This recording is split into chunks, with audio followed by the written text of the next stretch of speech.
Good evening, everyone. This is Clifford Carnicom, speaking from the Carnicom Institute.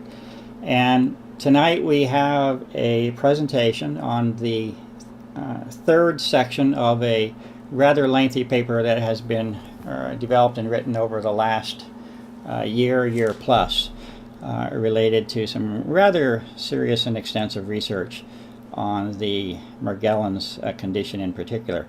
Our call tonight is we're joined by probably 3 or 4 to 5 staff members of the Institute here, and I'll go on a first name basis there. Kate's amongst us, and Kaylee's here, and Pete's here, and I'm here, and Carol's here, and Peter's here. So we have a crew of us here that are free to ask some questions as we go along tonight, and hopefully cover things that I might miss along the way that need to be pointed out.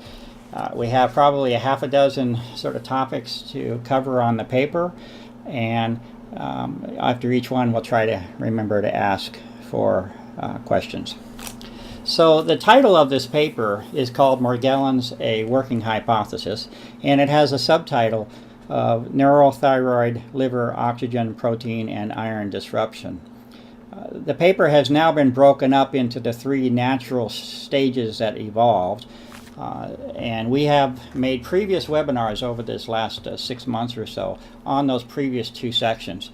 Just in quick review, the first section of the paper is on the identification, and I won't go into any detail on this because they're topics in their own right and they've had their own webinar. But the first part of the paper had to do with the identification of what are called functional groups, which would be core organic constituents of a compound or a structure. With the means and resources and education and knowledge that are available to this organization. We do have our limitations, but we also have done some rather creative work with limited resources, and we do have some instrumentation that has given us some very useful information on that primary structural composition, which is the basis of the whole work. You know, it's rather interesting to me, but I sometimes read books backwards. And I know tonight, though, probably there is always an inclination for many of us to want the punchline, and that's a process of reading this story backwards. And if that's the way that we wish to read the book amongst us, that's fine. Go ahead to the last part and try to get your answers that you're after. But we must understand that everything that we're speaking of is based upon an evolutionary development, and nothing that we speak of is any better or any stronger than the foundation upon which it was built. It is wise and prudent for each of us to be familiar with what that foundation is. This first part of that paper is that foundation. It is the method. And it's quite rather tedious. It may not be fun reading, but it is the core and the basis of all the subsequent discussion. So if that's wrong, then the discussion is wrong. So it's in your interest to study that foundation to make sure it has credence on your side. The second paper, and let's see, I'll try to find that one later on if we need it. The second part of the paper was entitled Potential Health Impacts of the Various Functional Groups and Components. And this was a stage where we said, all right, if we have such core components of this growth form, this structure, what might be and what are likely to be projected health impacts from those functional groups. I will not have time to go into a whole discussion on what functional groups are. You'll just have to go back and review that material. But functional groups are core organic components. They are the primary entities that are responsible for reactions, for biochemistry, the functional groups. And functional groups have characteristics. They have chemical characteristics, but they also have reactive characteristics, and because of that, they would also be known to affect the body in certain ways, at least to some degree. There is a body of knowledge out there that would be available about how these functional groups are likely to affect the body. That's what this second part of the paper is, and we have covered that also. This is actually the heart, I think, of the contribution of the paper is this information, because this information attempts to piece 2 things together. That is, what something is likely made of, and secondly, what is likely projected impact of what that is made of. This is actually the core of the sort of the meat of the paper in terms of the validity of the very topic that we're even speaking of. So this was a fascinating process in terms of writing this paper, because to my knowledge, I certainly hadn't been through this line of reasoning before, but it's something that attempts to run parallel lines of analysis about what things are and what their impact is, and it's done in a evolutionary sense. It builds and starts small, and by the time you get done with it, there's a rather master list of all the things that something appears to be made of, and all the likely health impacts. And it's a combined list. It's an aggregate, cumulative list, whereas it evolved through independent steps. So our starting point for our paper is that list. And you will see at the beginning, you'll see at the beginning of this paper, I start out by presenting that tally, that summary from stage 2 of this work.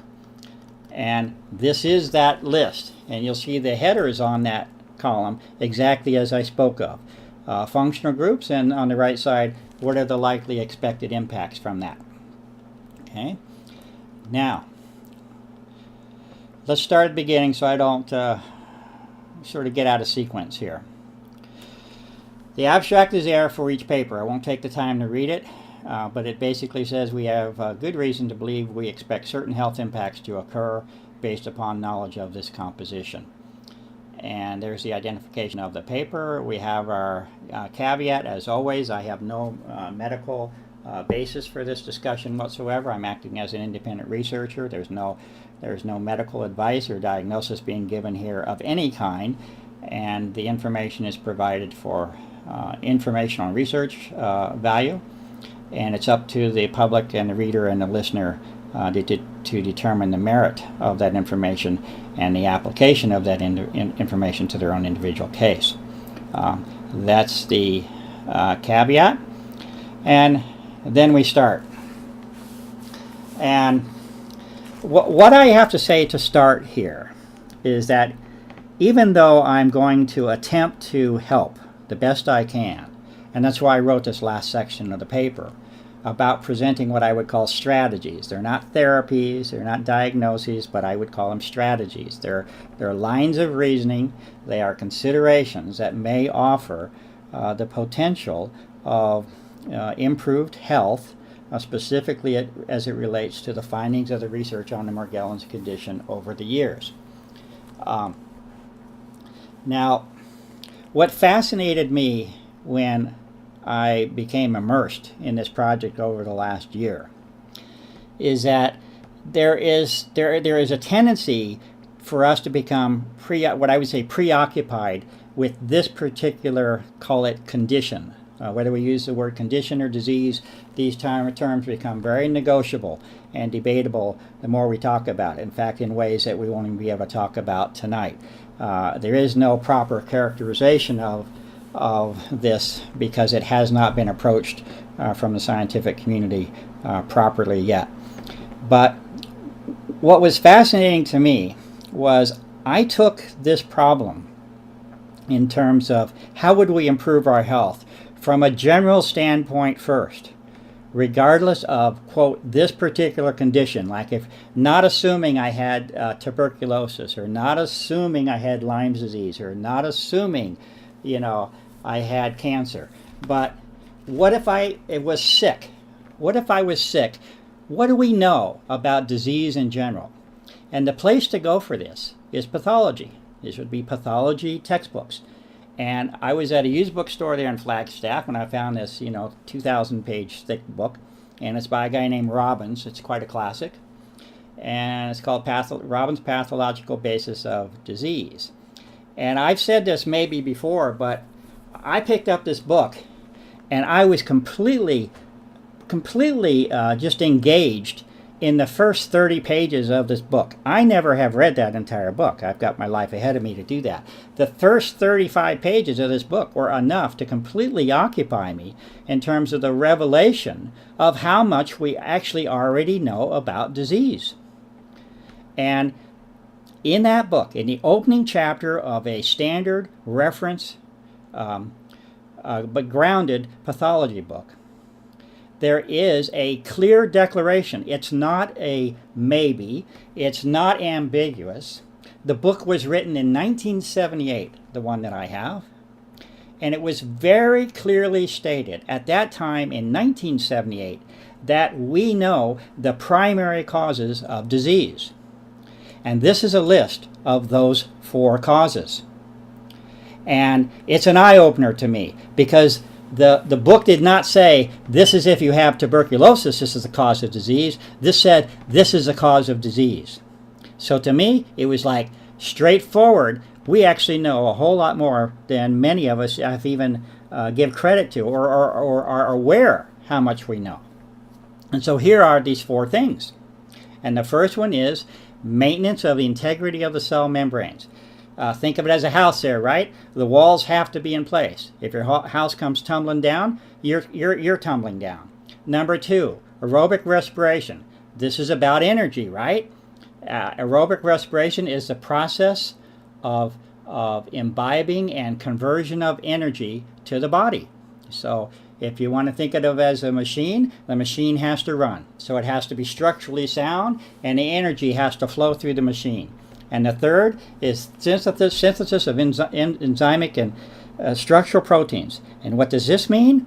It means what the house is built of.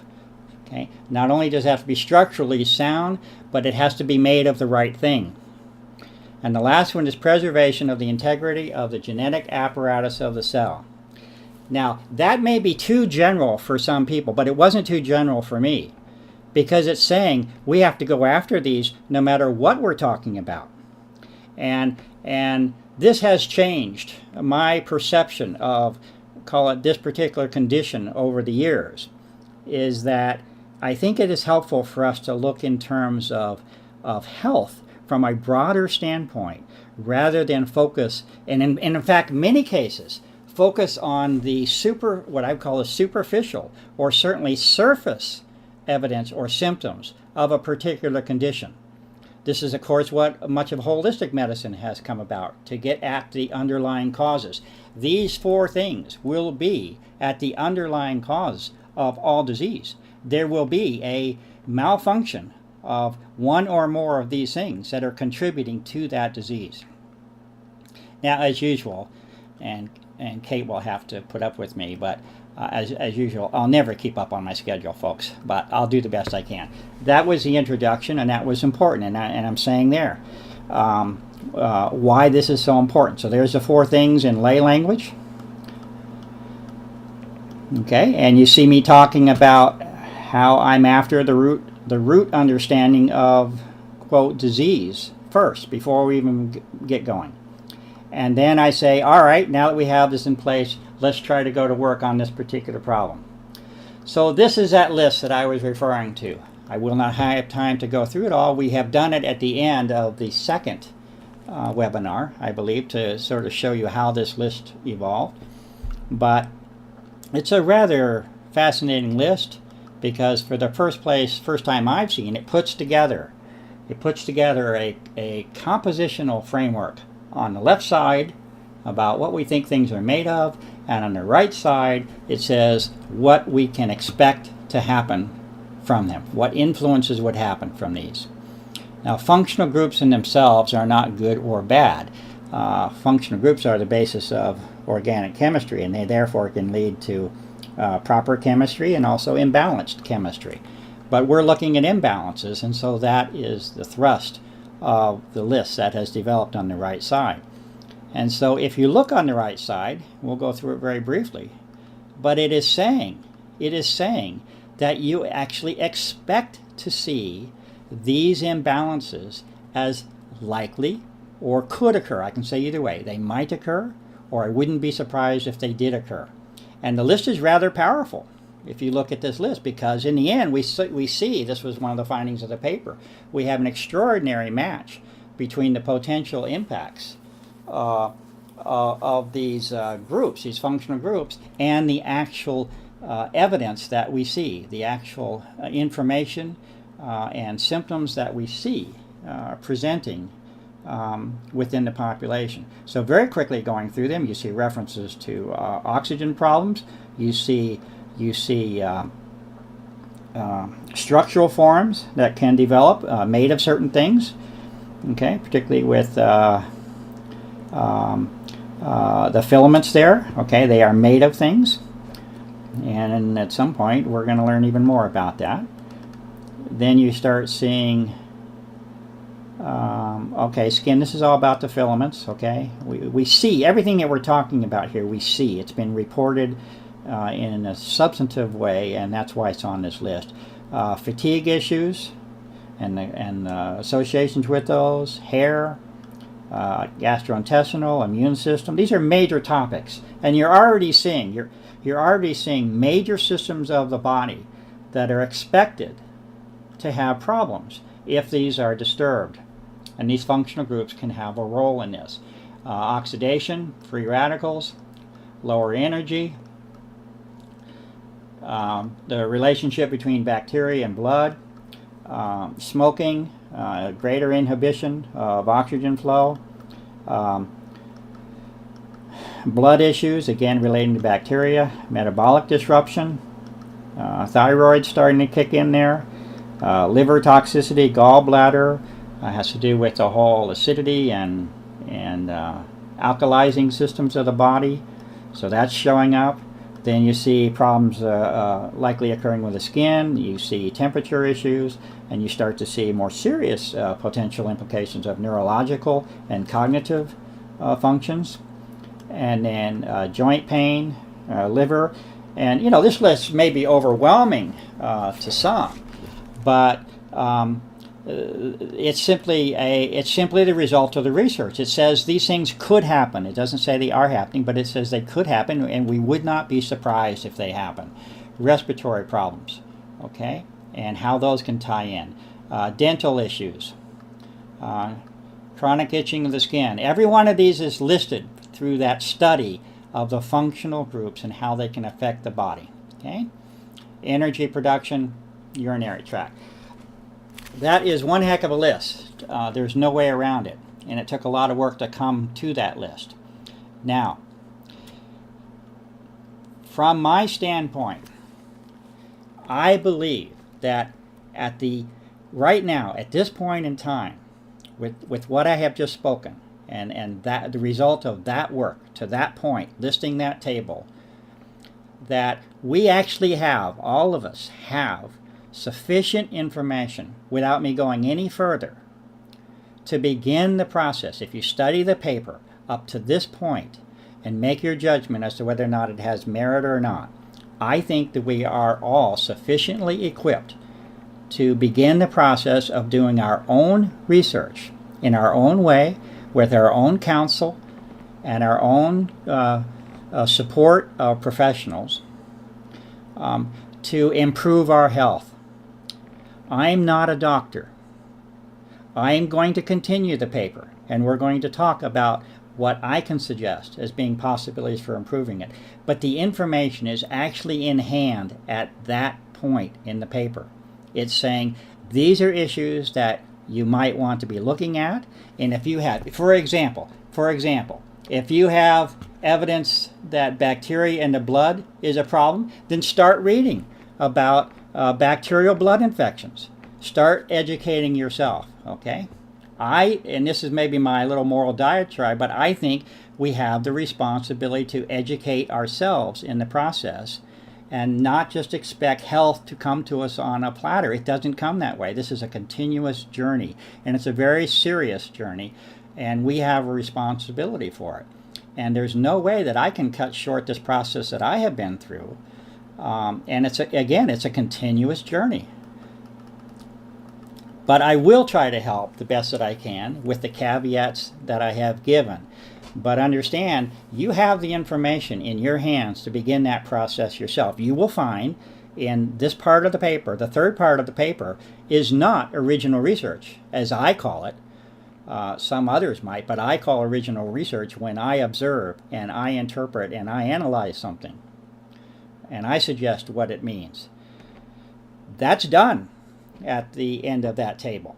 This third paper, the part of this paper, this is about me doing what I would call classical research, of saying, okay, if I know this, what do people say about it? I'm obviously not a doctor, so I don't know it, so I have to do research. That's what this third paper is. I'm looking up each one of these categories, and I'm saying, what is known? How is it likely that we would improve our health if we knew such and such a thing? So this, from this point on, is honestly primarily a pure research exercise that every one of us has access to. But I will try to help, and we'll try to get through some of it tonight. This paragraph right here, that's in dark print, but that's bold, is the big picture summation of this previous work. And I'd like to read it because it's what we want to try and cover, at least to some degree, tonight. At least some comments on each of these, or at least for the reader or listener to be aware that there is some type of lead discussion on each of these topics in this paper. So I'm going to read this one, and it says, on a macro scale, we can see that some of the more obvious issues to be addressed concern iron disruption, amino acid presence and protein rebuilding, acidity, oxidative stress, availability of oxygen, thyroid and metabolism issues, halogen toxicity and substitution concerns, joint and skeletal integrity and elasticity, blood and cellular integrity, and potential neural disruption. Unfortunately, the list is not exhaustive, but it is representative of some of the health concerns that have been brought to the forefront and reported on. That list is based upon what I would call pure research. It is my primary offering to the public about what has been found through the research. And this list might be overwhelming to some, but it certainly hasn't become overwhelming to me, because education and knowledge at least is the first part of doing something. Okay, about empowerment, it's the first part of it. I've mentioned that knowledge by itself doesn't mean anything unless you do something with it. So this is the knowledge part of it that says this can help you, now you need to do something with it. So with all that diatribe sort of in place, we can now start to step through each of these one by one at a very introductory level. And you just, how would I say it? If you believe that they are true, then you start working on them. And this is a lifelong journey of knowledge of health. And it certainly has become one for me as well. And it's not trivial. And it's not something to be packaged up in a short little list. So the first one, and these may or may not exactly be in order, but I think generally we'll find them to go somewhat in the order that I presented them. So another comment would be, as you're seeing this paper being written, I have tried, I can't say it's been followed perfectly, but I have tried to have insets. You'll see a slight off color to the box here. The insets are, colored insets are intended to be some type of offering or potentially beneficial information offered by some source or resource. There is an extensive list of references in this paper. Many of them have evolved through this last stage. There's about 140 references at the bottom down here. This is where they come from, and most of these insets will come from some referral source in some way. So if you're trying to cut corners, at least to get started, maybe you want to focus on these, but it's not the way I think. Again, I want to know where they came from and what the development of it was. But I start picking them one at a time, and the first one was iron.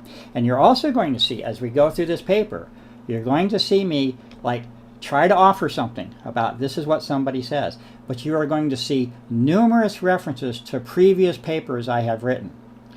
Because as I have gone through this and looked at my own writings, I can see how there are many papers that precede these that are actually telling much of this story if we wanted to look at those papers. This paper is not complete at all without the entire history, and you'll see those references as we go along. But the topic of iron, when I'm talking about iron here, this is not the first time that I'm talking about iron. If you look at the work, you'll find that the subject of iron came up several years ago. Okay, I don't want to go through the references, but as I was going through them tonight, don't be surprised if you find a paper back in 2008 or 2009 starting to talk about iron. So these things have a long history, and it's not a secret what I've been trying to say. And so this is a discussion on iron.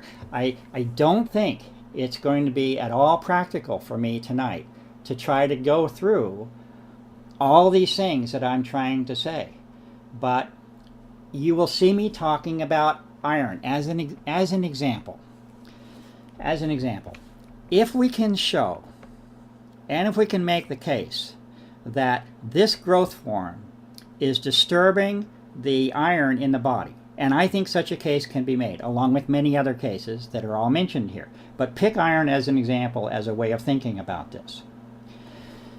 People's minds work in different ways, but if I make a statement like that, I see it from reactions that occur. I see it in the emails. I see it in the questions that are asked frequently.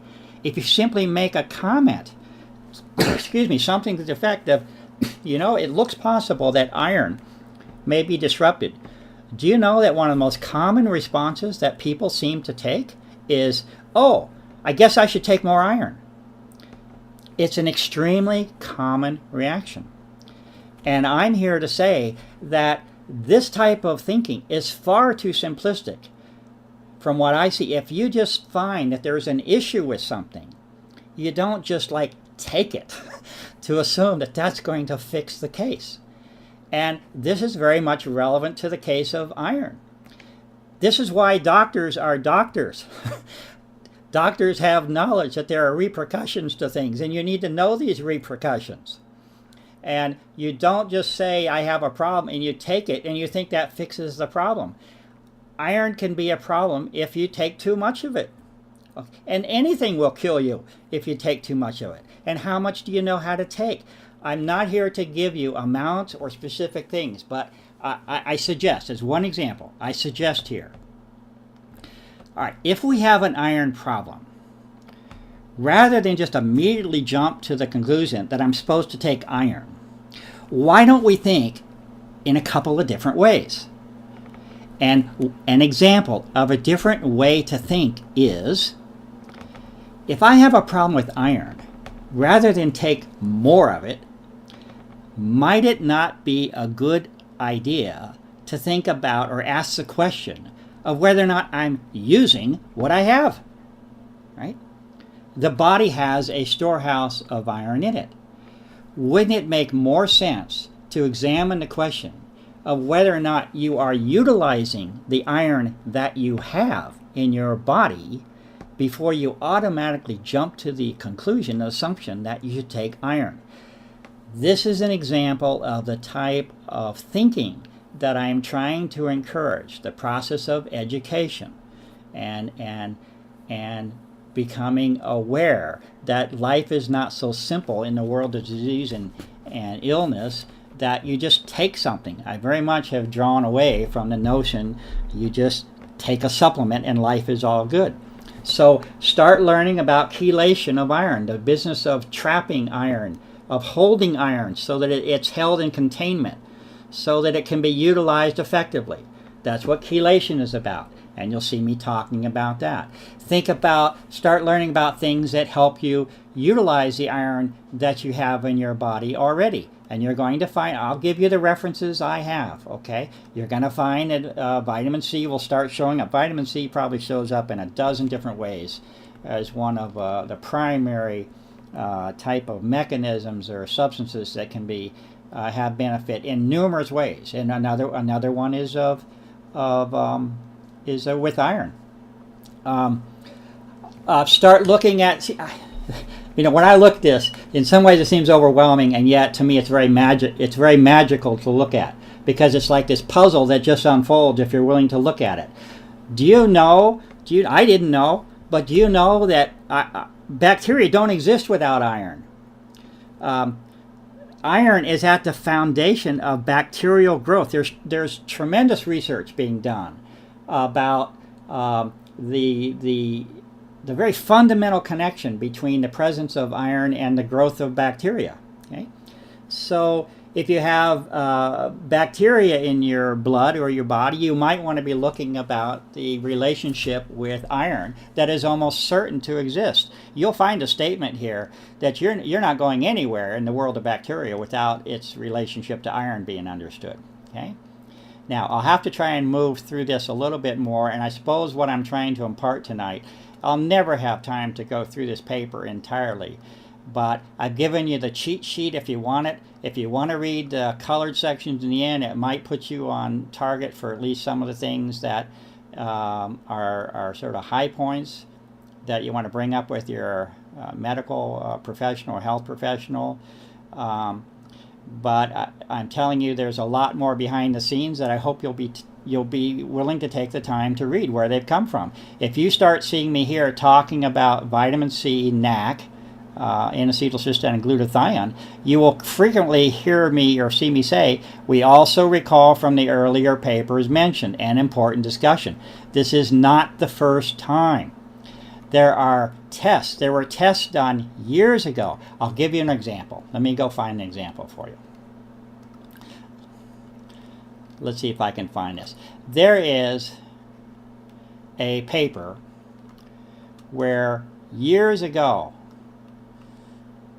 let's see if it shows up here, where a year ago I was running, yeah, here it is. What is this, 2010? This is over 3 years ago now, June, and 10, 11, 12, almost 4 years ago now. Here was a paper written.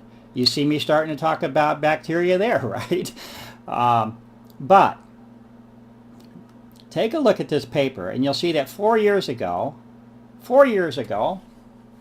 I was running inhibition tests, the first generation of inhibition tests. We'll be getting back onto this work pretty soon now that we have the means to do this. I haven't had it for quite a while. But here's a case where 4 years ago, I presented pretty much point blank a standalone control test of the influence of vitamin C, antioxidants, and N-acetylcysteine was one of them. We'll find, where's the reference there? Here it is right here, 4 years ago, right? Vitamin C, glycerol, and sodium citrate. This was the first three.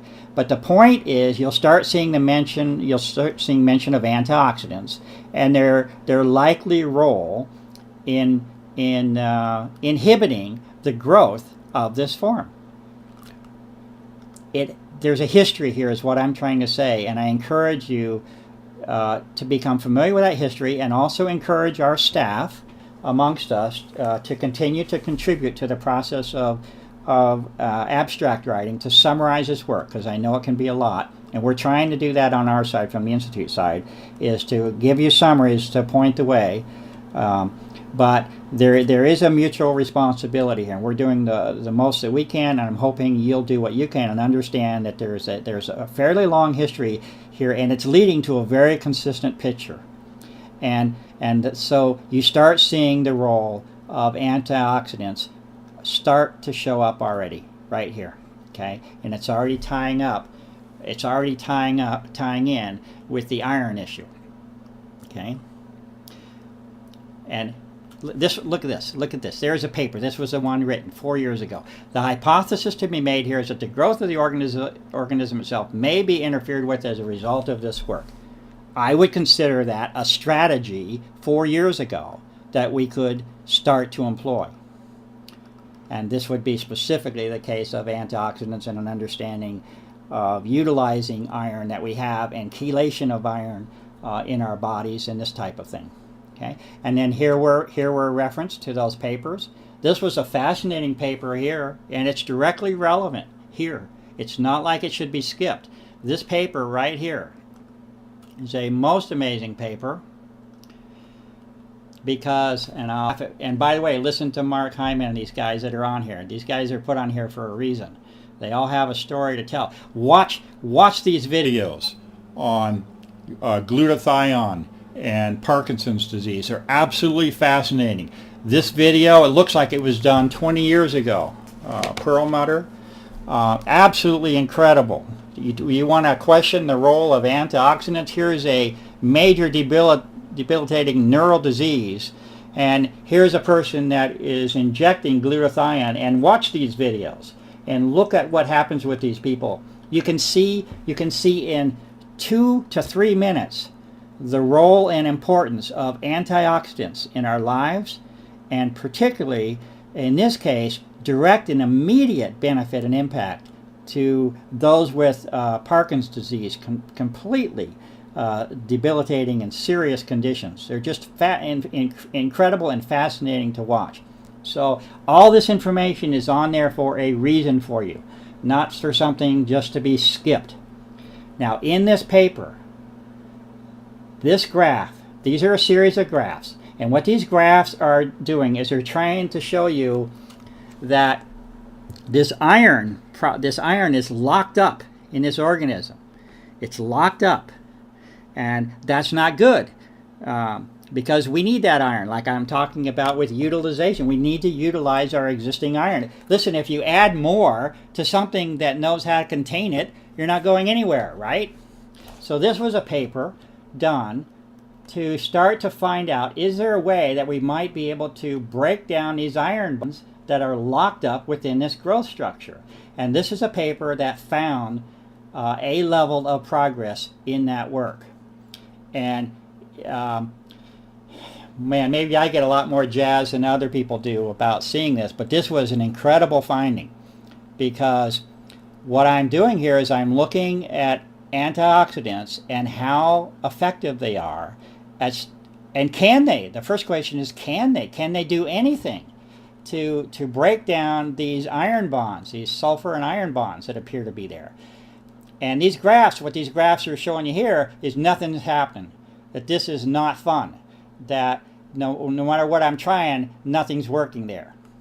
And then, so notice how this graph is just a straight type of line. What we're looking for is when this graph starts to flip over. You see this little bump here in the middle there? This is saying that something is starting to happen. By something starting to happen, what's happening is these bonds are starting to break down. And what happens in these graphs, if you follow them through, different things are being tested, all of which started to show some value. Inosita, you'll see the vitamin C. You're going to see the NAC in here. You should see the NAC in here at some point. But this is one of those serendipitous cases where a test was done with glutathione, and sure enough, it showed a little bit of a shift, and it showed these bonds were breaking down. That was a pretty neat thing. But this is one of those lucky cases where something sits for 2 days or 3 days, and I watch it, and it was an accident. I didn't expect, it was just sitting by the side. But this graph represents a major achievement in terms of the understanding of the role of glutathione and how it can break down these iron bonds. And what's the value of that? The value of that, if you break down the bonds, then you release the iron, so at least it can be used by the body again. Okay? So this one was done in 2012. These things are very low key because they're probably not the most interesting reading.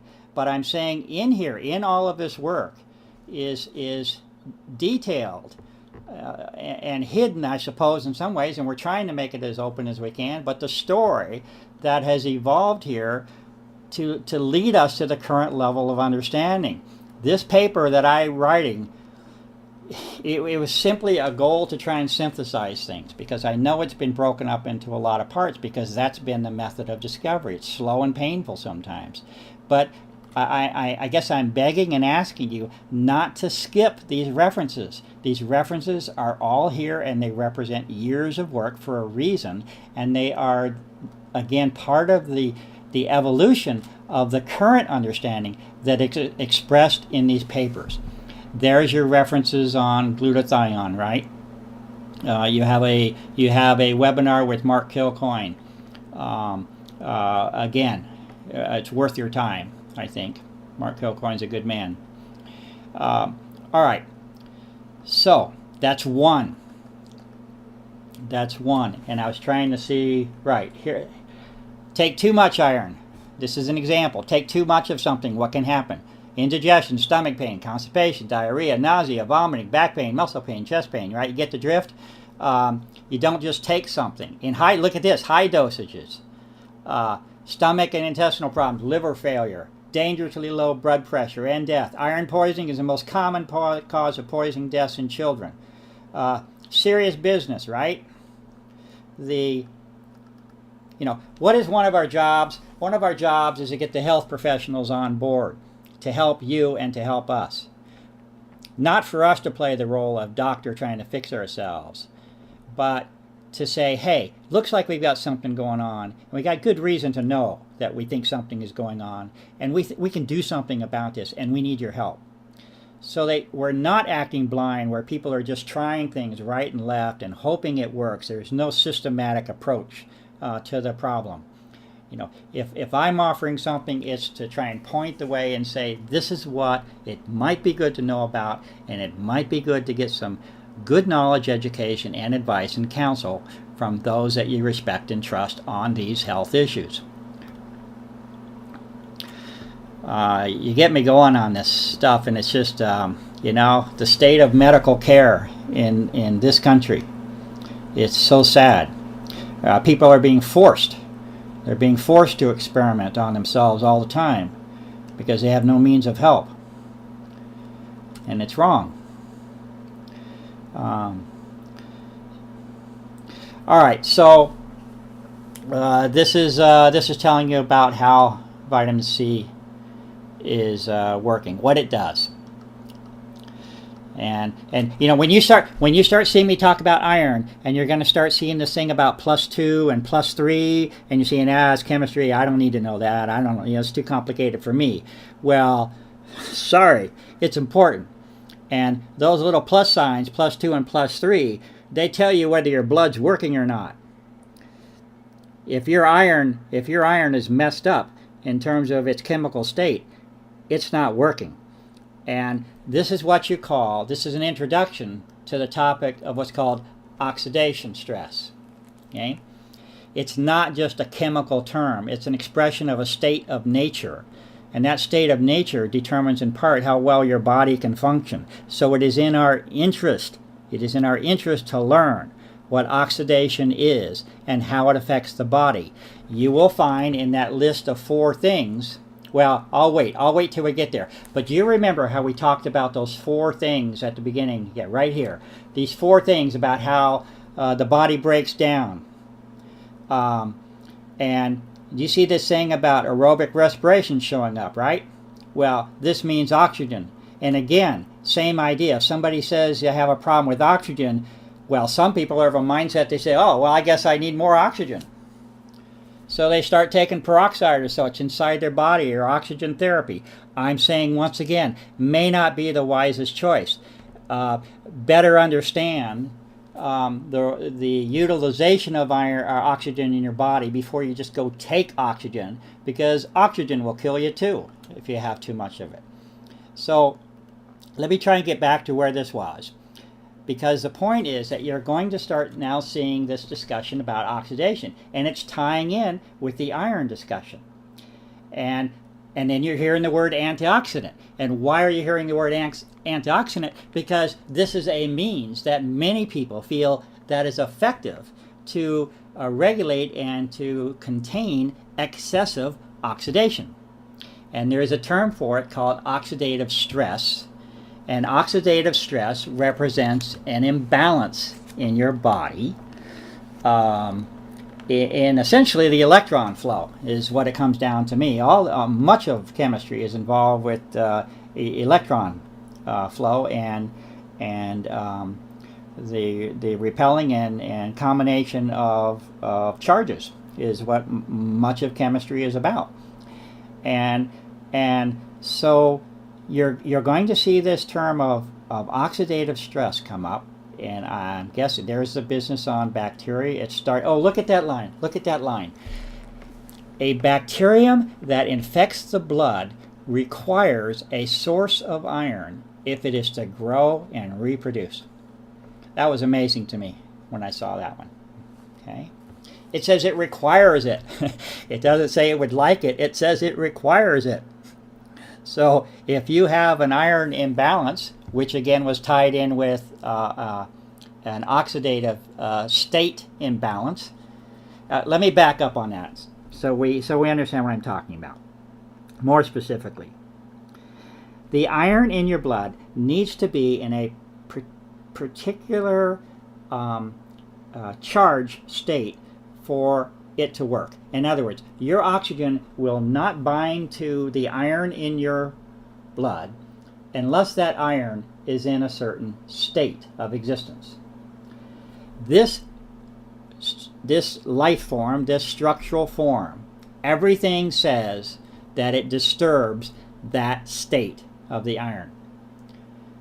And it disturbs it in a way that it is expected that the oxygen can no longer bind at the level that it needs to oxygen. Okay? So when you see a disturbance in iron, and I'm putting a line up there that says bacteria require iron, don't you think it would be wise to look at the attention that is being devoted over the years to a particular what appears to be a bacterial form? You'll see it coming out stronger on the next paper. I'm crossing the line that I can't keep saying bacterial-like. It appears without much question that we're dealing with a bacterial form here, modified, I have to say, but a bacterial form. But don't you think that it would be wise to start looking at any references to the existence or determination of the existence of bacteria or bacterial-like forms within the research that has evolved here? I think that it's begging for that. And so again, I think it's meant to be taken very seriously. Some of these things are just going to be I'll just sort of sneak them in along the way best I can, because they've taken me years sometimes to find, so I'm trying to save you a little bit of work. So it's not always in perfect order unless you read the paper, but I'm seeing here another one here that I'd like to make mention of, and that's NAC. NAC is N-acetylcysteine, and the story of NAC is an interesting one, because what happened was there were anecdotal reports that people were experiencing some beneficial effects with the use of NAC. But when I hear these kind of reports, they don't mean a whole lot to me if I don't have the basis or the rationale behind it. That's what I'm after eventually. I want to understand why. Because again, I don't like to act in ignorance. And so I only had anecdotal reports to this nature. And then you'll find the name. You'll find the name being N-acetylcysteine. And then you're going to start finding my papers completely having nothing to do with these, just independent work, starting to say, looks like I'm seeing cysteine here. And so that started to catch my attention. That's what opened the door, that it looks like I'm finding something involving cysteine, and here's some people talking about a modified form of cysteine that seems to be helping them. Well, I just want to mention to you, look at these two lines here, numbers 1 and 2, about what NAC does. Now, if you start looking into this thing called chlamydia pneumonia, and the way that it affects the body, essentially walking bronchitis, chronic respiratory situations, you'll see me making ties over the years with what's called chlamydia pneumonia as a strong candidate. If you look into that situation, you'll find that it's pretty much almost impossible to get rid of. There's whole websites devoted to that. It's a very, very difficult thing to get rid of. That's why they call it chronic or walking bronchitis. As an example, I didn't expect this. I didn't seek it. It just happens in the research by willing to look into study. Out of all the years that I've studied this, And all the websites I've gone to is to study chlamydia and pneumonia, and finding people are pretty much at a dead end. They give some drugs and things work for a while. Nothing really seems to cover it. It was absolutely fascinating to me that I saw this line from one source. You'll see it there, pathologist, and it's number one, says has the ability to destroy chlamydia elementary bodies. And elementary bodies is in italics for a reason, because elementary bodies, chlamydia pneumonia is a bacterial form, by the way. It affects the blood also, has some strong similarities to things we're seeing. But elementary bodies I equate to what I would call spores. They're like, these are elementary bodies go into dormancy. Chlamydia is so hard to get rid of because it can go into dormancy. There's a sexual form, this is a pneumonia form, but it can go into dormancy and just sort of stay there forever, and it can always come back when the conditions are right. And you can't get rid of it because of this. It was absolutely fascinating to me that there's only one source in all that I've ever come across. He said that NAC had the ability to destroy chlamydial elementary bodies. That was a big wow on my side, because you start piecing together why people might be reporting beneficial effects, and then you find the research that starts to show you why it's likely to be having an effect. That's a powerful combination. Same thing on the glutathione. Oh, there's another one for you. Glutathione, the business of just taking a supplement to fix things, it's not very well rounded, folks. Take glutathione as another example. Glutathione is one of the most powerful antioxidants that there is. You will find numerous references and videos that I have offered on that subject to become familiar with glutathione. That's what the Parkinson's disease one that I was showing you about. Okay? Well, same kind of response. If somebody says, oh, glutathione's a good thing, what do they say? Oh, I must need to take glutathione. So go down to the store and spend your $30 or whatever for one bottle of glutathione, take it, and you'll find that in most cases it's understood to be able to do nothing, almost nothing, if you just take it in that form. The body can't do it. There's some people that say it can do some, but it generally is understood and acknowledged. It's not an effective means to get glutathione into your system. So you can do this kind of stuff all you want, but you need to learn, because with glutathione you will find that you have what are called precursors. Precursors are necessary steps that precede something. And there are, in the case of glutathione, there are precursors that are known to be important to be able to allow your body to construct glutathione. So this is a process that you would never get to do in your body if you didn't understand that the precursors are what's making it happen, okay? And one of those precursors, they're all listed there, what they are. I think the NAC was, yeah, the NAC's in there. Yeah, sure, the NAC is in there, so that's another reason. That's sure, that's why it's there. That's why it was stated there. And then alpha-lipoic is another one. You'll find these all in the references. But glutathione is one of the, if not the most powerful antioxidant there is.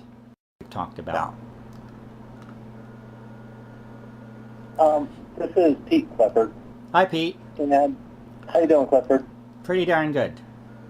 Good. The question I wanted to bring up was, you know, you talked about iron a lot there, and you talked a little bit about the oxidative stress test to check on your iron function and whether you have oxidation in your system.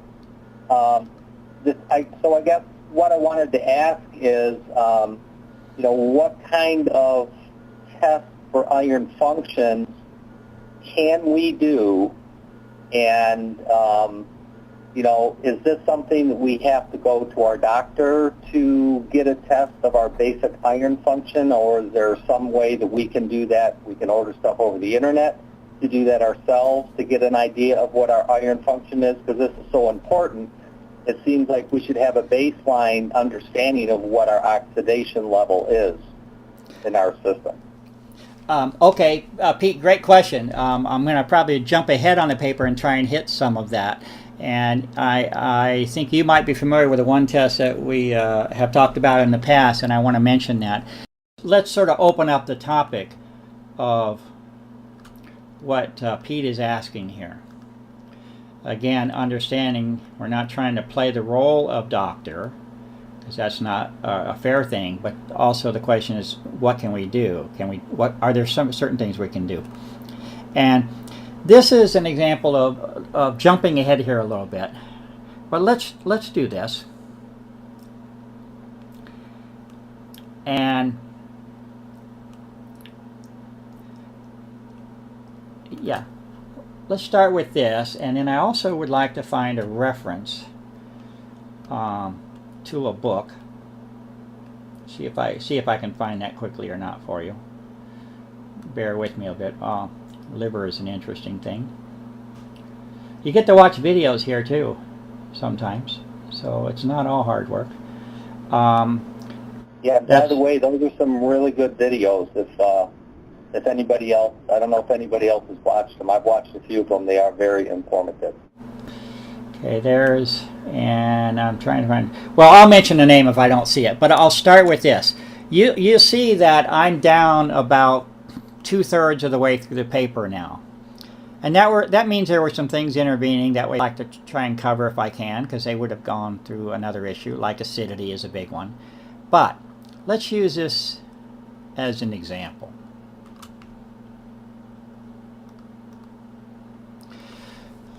Okay, I already gave my little pronouncement on the state of medical attention in this country. And so you know how I feel about that. And whether we like it or not, many of us are in a situation where we simply cannot get the help or information that we need, even though there is a responsibility for that assistance and aid to be provided to any kind of civilized society. So we have to ask, are there things that we can do? And the answer is unequivocally yes, because we can always educate ourselves. We can always improve our health. Now, specifically to Pete's question, it is asking, but understanding, we're not limited to that. I think what I'd like to do is introduce this one or two as an example, and also a certain book that I have found as examples. And this is not It's not the whole set. These are just examples of things that you can start to do. There is a field of medicine that I've been introduced in this work called functional medicine. And I became involved in it with the association with Dr. McClure in Santa Fe, New Mexico. And Dr. McClure introduced me to what is functional medicine. And functional medicine is quite sort of fascinating to me because it makes a lot of sense. Now, everybody has their criticisms in life about various forms of medicine, so we won't get into that. But the idea of functional medicine is to look at the body as a system, a series of systems. Okay? And if you're ill, to try and identify the system or the function of the body that's failing, rather than, say, give you a drug. You will see videos on here by Hyman. Let's see, there's one of Hyman. Okay, Hyman practices functional medicine. You'll find an introductory video to functional medicine somewhere amongst these papers. So I'd start by saying it might be a good idea to at least become aware of what functional medicine is, and certain, I think, benefits that it offers. It's certainly the general approach that's been taken in this paper is to try and understand functionally how the body is impacted. The name functional groups is maybe a coincidence, but not exactly a coincidence, because it's the same line of reasoning. It's asking what are the major biochemical reactions that are affected with the presence of certain core groups. Same thing if you extend that line of reasoning to the body. Now, so that's an introduction to the topic of functional medicine. And in that process, you'll find that the tests that are done in the functional medicine, I would call them, they're they're simple in terms of their application. It's not like they're a CAT scan that you're going to, a $5 million machine to get a result. There's a branch of chemistry called qualitative chemistry that goes back through the history of chemistry. Before we had these fancy machines, people used to work with reagents all the time. And color is a big part of those reactions. People would watch and observe. It's a fascinating part of chemistry, is what you call qualitative chemistry. It tells you about things in very important and substantial ways. It may not give you numbers about concentration levels and this type of thing, but it tells you what is happening. It's probably a major contribution in the history of chemistry, is what's called qualitative chemistry. And so I'm sure much of it's trial and error, and much of it's through wisdom and smartness of mind there to figure out what to do. But on the screen there is an example of a relatively simple test, and when I first saw and ran into this test, I presumed it was something that only a doctor, a licensed doctor, can administer. You'll find that that's not the case. This is a test that is available. It's written here just as such. A test system that's available. It's the references are all there. You can look at the people that are doing it. It has to do with a very specific chemical reaction. But that's the purpose of the test. The purpose of the test is to give the user, and of course they're probably most often administered by a doctor, but I'm saying if you care enough, you'll find that they are available to you. And this is a test in a very simple and clear way, which portrays, and I can't always qualify everything. This is a company that their business is based upon this, and this is not some trivial chemistry that's going on here. These guys have worked out the problem, and that's what a lot of these companies have done. They've worked out the problem, and they made it simple for you. And you look at the colors, and you look at the graph, and you see what it says. And this is a simple test that will indicate the level of oxidative stress in that person's body. Okay? It's one example of the types of things that are available if you're willing to look. Again, I've tried to point the way to some of these, but it's not my job, again, to act as some type of, recommending person about what you're supposed to do in your own particular situation. I wouldn't even begin to imagine doing that. But everything that I do is based upon, on this side of it, is publicly available information. Again, this part of the paper is not what I would call original research. It's gathering resources for you to look at. This is one example of a test. Now, the issue of oxidative stress is a very serious issue here. And there is data that has been collected in some of the initial studies we've done in a sort of an anonymous fashion. We have acquired some data, and I have seen it in other ways over the years. You'll see me mention 3 or 4 years ago about it's predicted, it's expected that the oxygen will have an imbalance with what's happening with the state of iron. This is a test that will give another level of feedback about that state or that situation in a body. Take that for what it's worth. You will find some other tests referenced here. Again, there are people that will always dismiss and criticize everything in life, is what I've run into. You have to judge for yourself whether or not you think something has merit or not. But those that practice functional medicine are not simpletons. They put their homework in, folks. In fact, any professional, sorry, you get me going again, but any professional has put in their dues, okay, for their work and their approach in life. And I would say take any professional seriously, no matter what type of profession they have chosen to be in, and give them credit, because they can usually offer you something. And you'll certainly see me make that point in this paper very strongly as it progresses about nutritionists.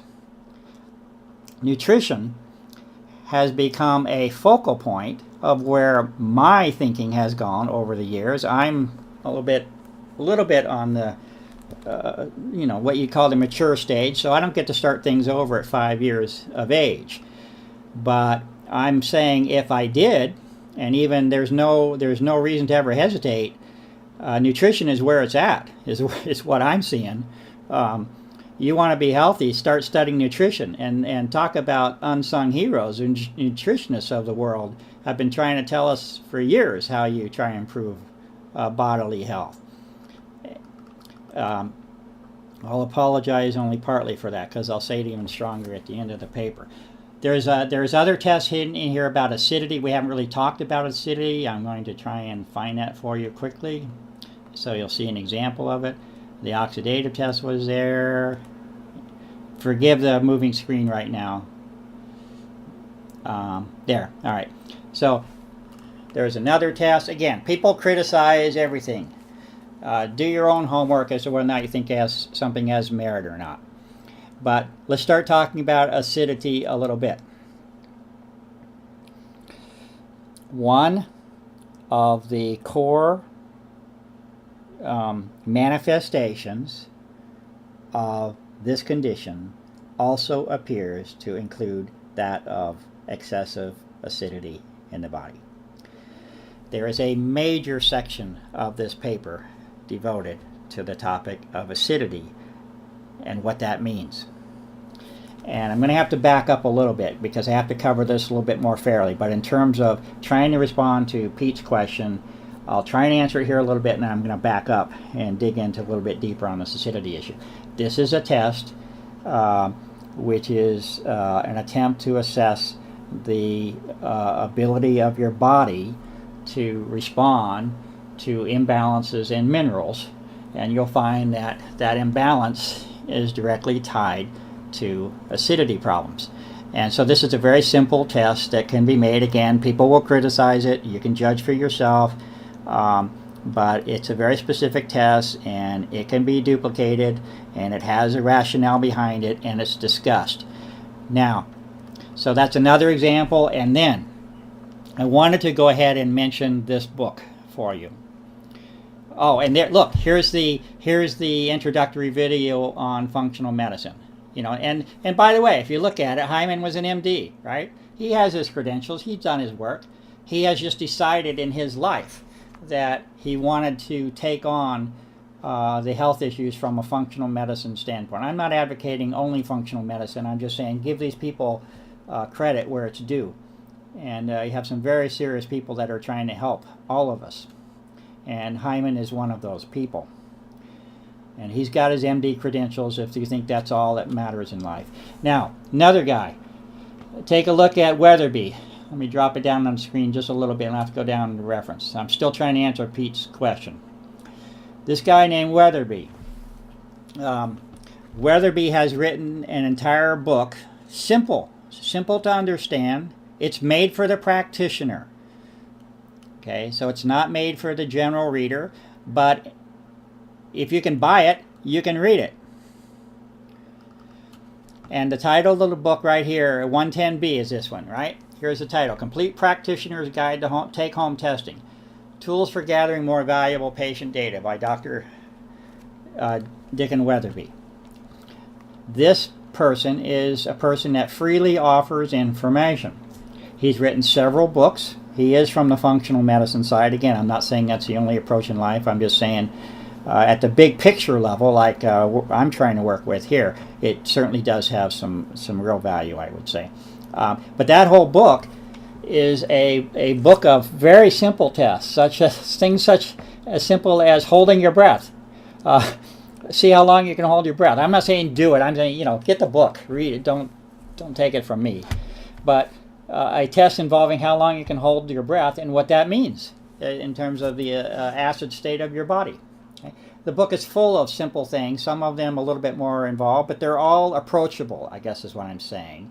Either they're meant to be in consultation with a practicing doctor. I'm just saying read it if you're so inclined, and you'll find that there are certain things that may be accessible to you without direct consultation, but I would recommend actually you get that consultation so that you understand more, unless you're willing to put in time and effort to become a doctor yourself. Okay, those are examples. Pete, I hope that's a little bit helpful of just saying there are resources out there we can use. You take on each one of these issues, and you start to look for what can I do about it. And I've done that to some degree in this paper, and I'm trying again to point that way. And those are some examples on acidity, oxidative stress, and then Weatherby's book, which is trying to cover the major systems of the body. So hopefully that helps you some in your question.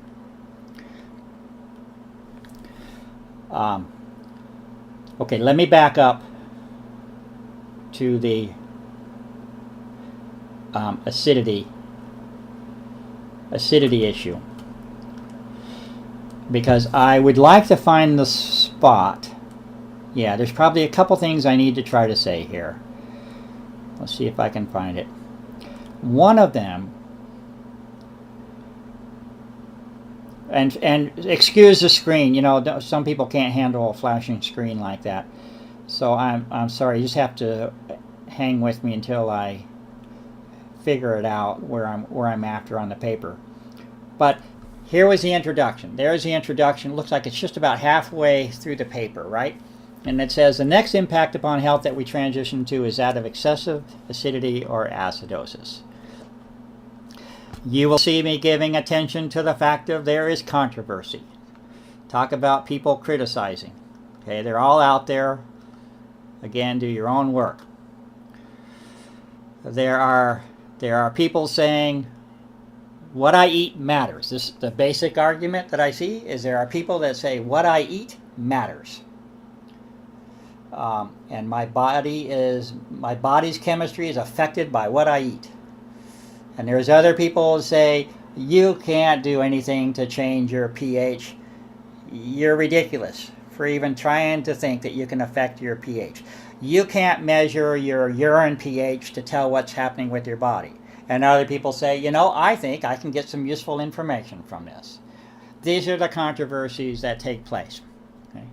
I've made up my own opinion. I tried to present it to make you aware that there are people that will dismiss certain approaches.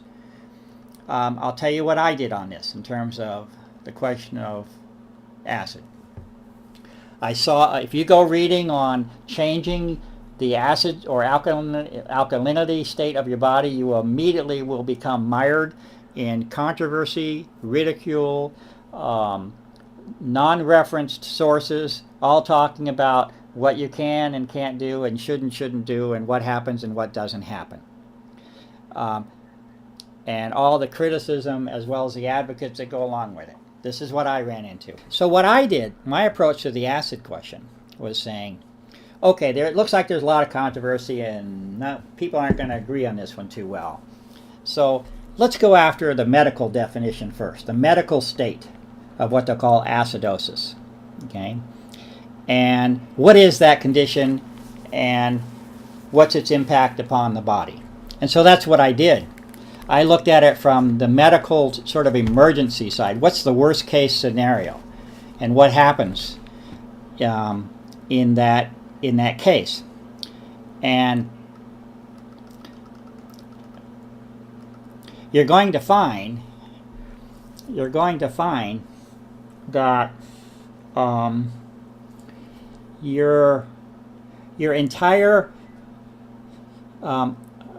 utilization of oxygen in your body and the effectiveness of your aerobic, meaning air-based respiration, is going to be directly tied in to the acid alkalinity state of your body. Okay? It has been found that cancer in many ways has been shown to be strongly linked with inadequate oxygen utilization in your body and flipping over into a state of what would be called anaerobic respiration. When you're not using oxygen to produce energy, this is not a good state of affairs. Now, the argument that I will attempt to present in this paper is that if we study the medical emergency case first, and how obvious and how drastic that is, and I'll give you an example of the ultimate sort of emergency and crisis, and that is to look at your body and what happens to it when you die from an acid state, from an acid alkaline state.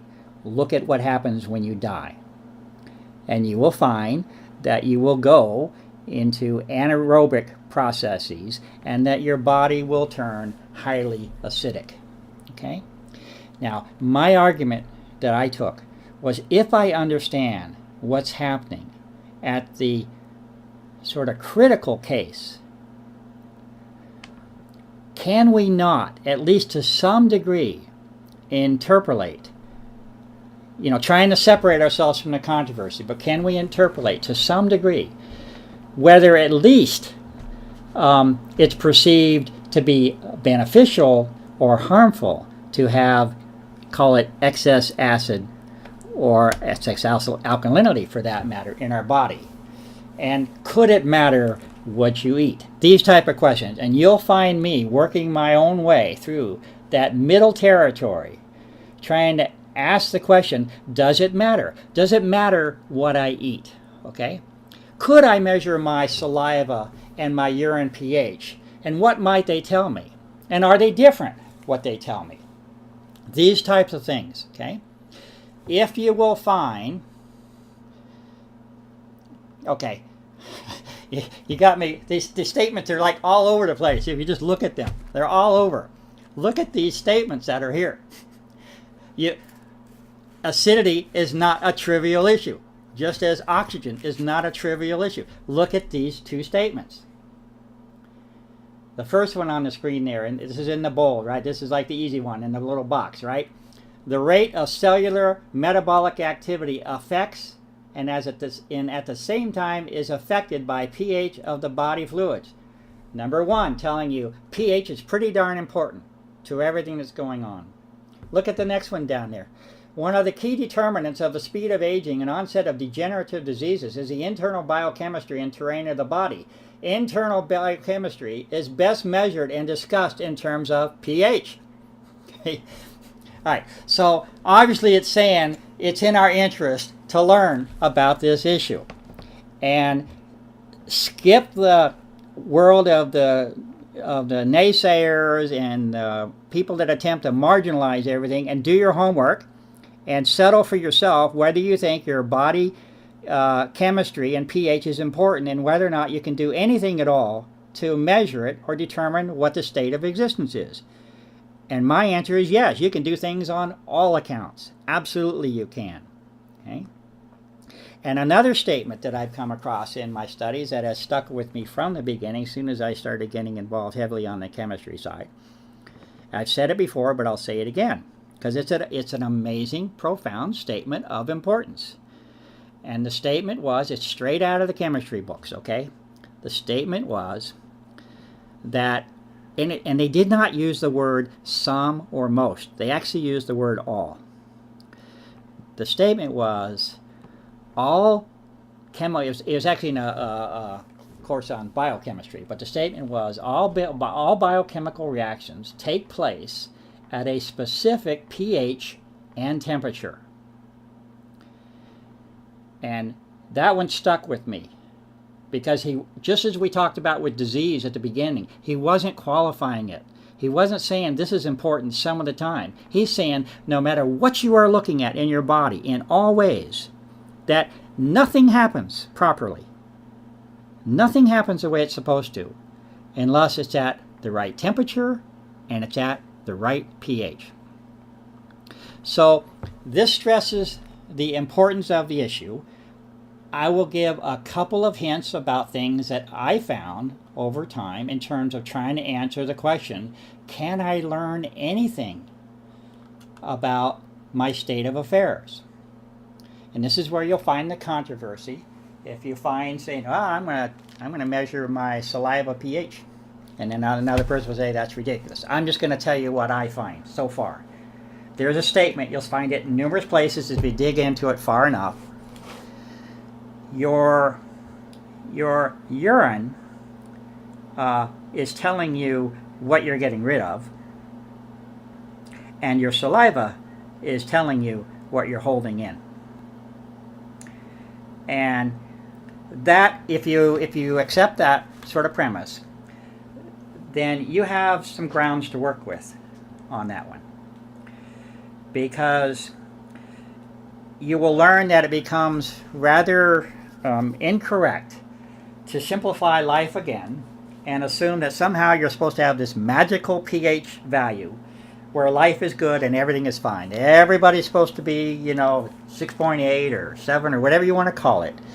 And that if I'm not there, then I have to go down to the store and buy alkalizing water. Read that discussion too, folks, about alkalizing water and what that means, or what it may mean. But that I just take something alkaline and I'm okay.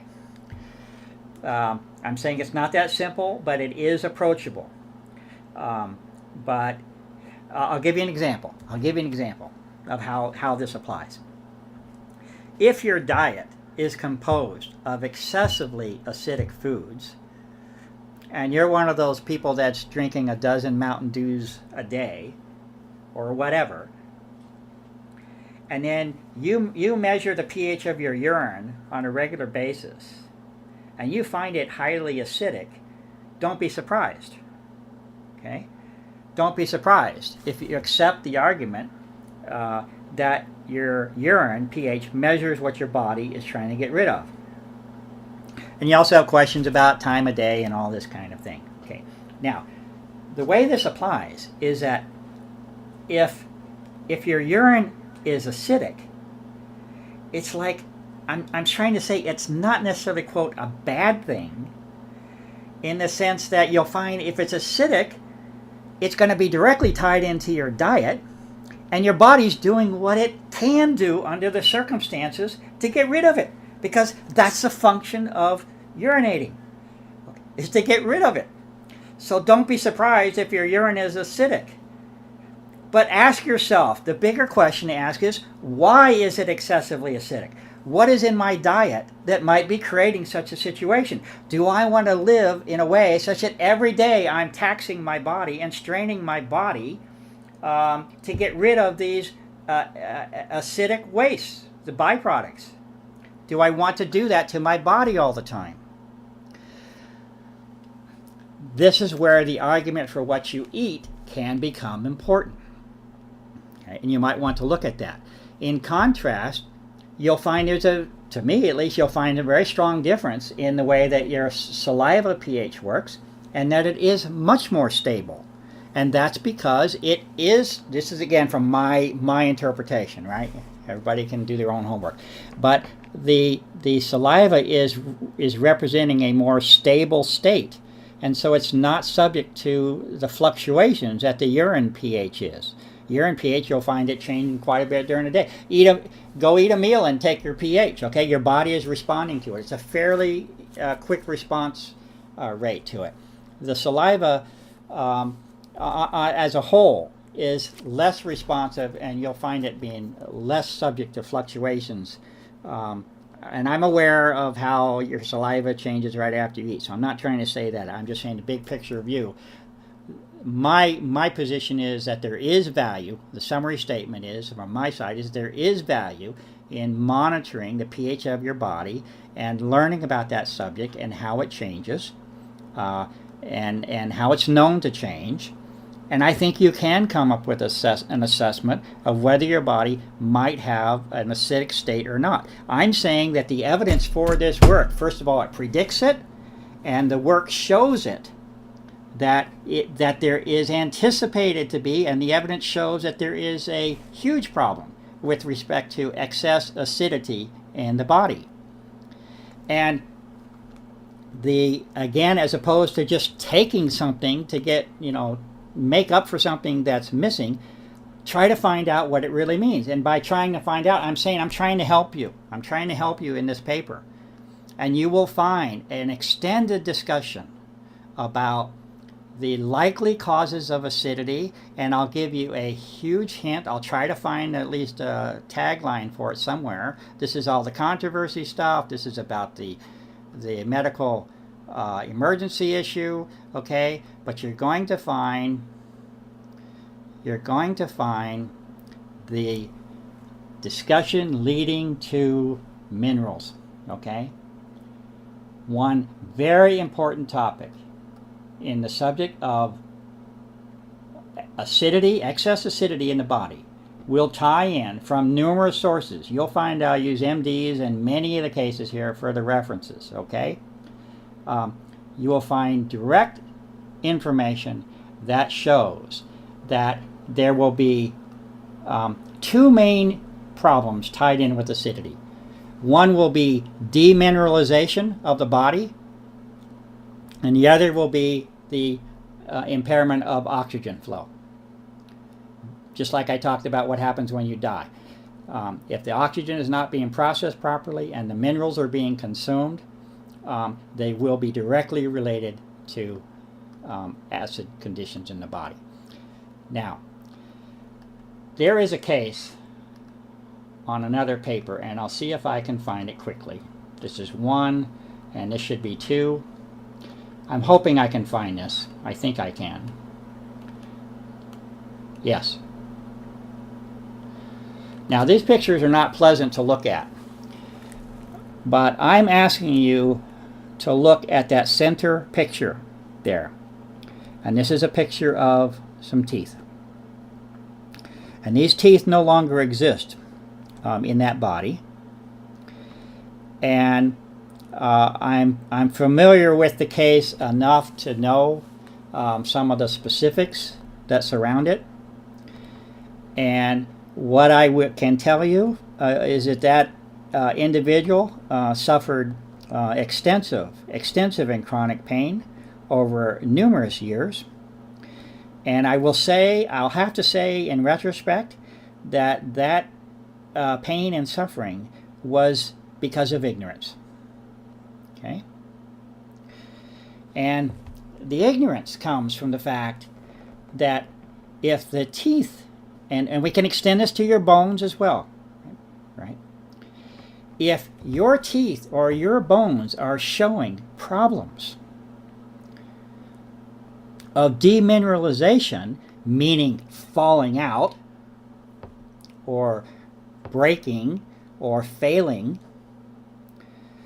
start to look into what is the cause of that. And you will find that it is directly related to mineralization issues in many cases.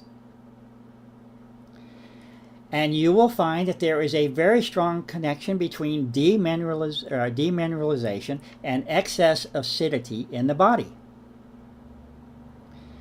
And what does it say we need to do? It says if you would like to keep your body intact, if you would like the framework of your body to stay intact, then it behooves us to become familiar with the role and importance of sufficient mineralization in our diet and our health. That's what it says. And these are long-term things. If your bones or your teeth are showing problems, and by the way, this is not an isolated case. This is one, if you look at the list, this will be one of the conditions that is showing up over and over and over, and the conditions are perfectly reflective in terms of both oxygen impairment as well as demineralization of expecting excessive acidity in the body. Okay, that second topic is at least mentioned. We have about 8 topics. I'm probably covering some of them with a little bit of overlap, but what I'm going to do here is get back to hopefully I want to find the original. I've got so many there. Bear with me. I'm going to find the original paper, and I want to look at the sort of master list and see where we're at. Hang on with me just for a second here. Let's find the master of the topics, and this will be the set in bold, and it should come right here. Okay, this list, and let's see if we're making any progress at all and where we might want to go, and also take a break for any questions. We'll have another intermission in another 15 minutes or so too, it looks like. But backing up on the summary of what we're trying to at least make some headway on today, we see that we've talked, at least introduce, if nothing else, we're introducing the issues and saying, you know, I hope there's some information that may be of interest to you and hopefully of value to you if you would take the time. And we'll do our work on the Institute side to try to get this, the summary view, so you can determine if you think it's important to look at. But what have we covered? We talked a little bit about the iron issues, and I said there's 3 or 4 papers behind all of these that are leading up to these. It's not an instantaneous affair. It's years of work that have been done here. Amino acids we really haven't talked about yet, and the protein issue, and acidity and oxidative stress and availability of oxygen. We talked about those 4. I'm trying to identify what we haven't hit at all, and one would be the amino acid and protein issue, and the next one would be thyroid, and then the halogen. We talked a little bit there about the joint and skeletal integrity, and neural disruption. All right, so we've covered about a third of them. We have more to cover, so we obviously may not make it. Kate had a suggestion that we may want to break this up into 2 parts. I'm still not inclined to do that, because my job here is to show you that this is available for you. This is available for you to look at. And I personally, you know, I don't want to be rude or crude about it, but personally, I feel that, you know, if a year plus of time has been invested in something, and it's boiled down to like this particular, each section is about 35 pages long. There's 3 sections, you know, it's sort of like, sorry, but if it's not worth your time to read the paper and spend your time of life for 35 pages, I don't know how much can be covered. I cannot cover what takes years of work and always make it a bullet point.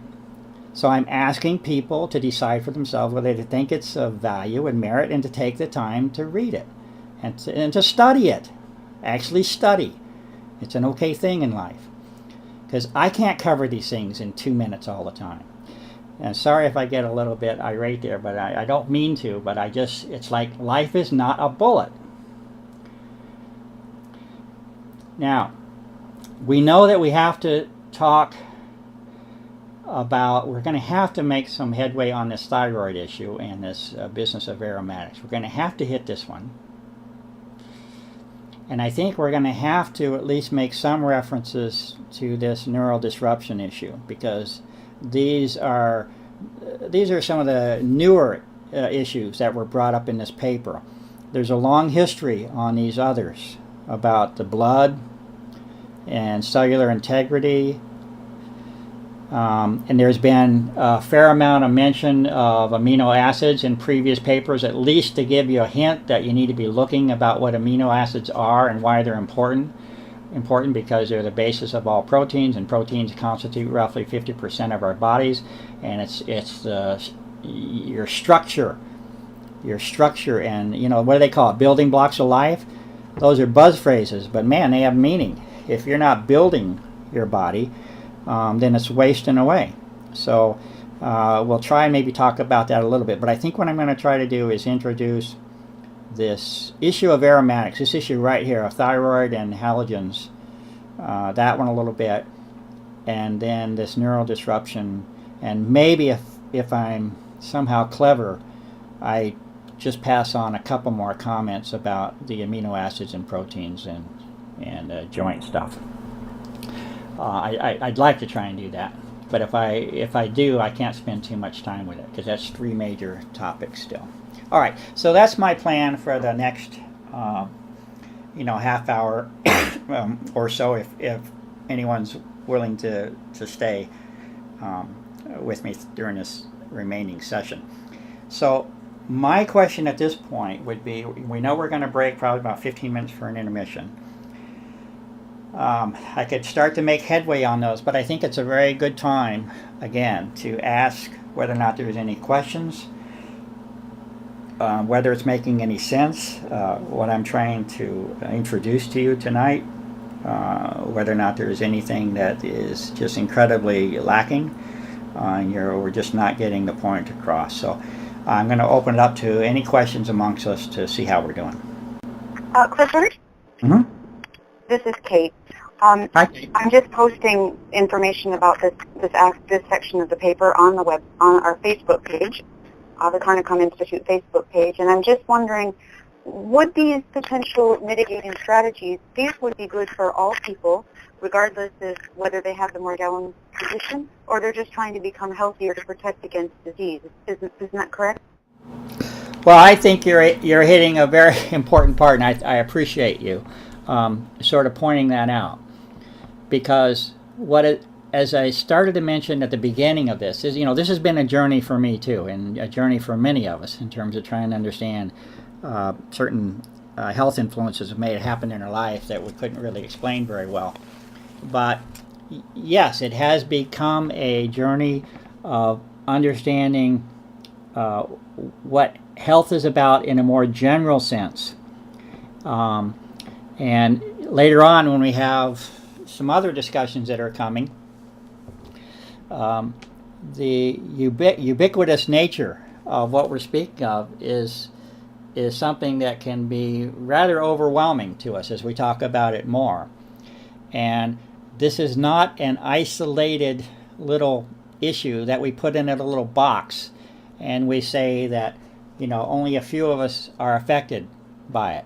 And I do think that the broader interest here that I'm certainly attempting to serve is sort of the imparting of responsibility that each of us has for becoming more involved and more knowledgeable in what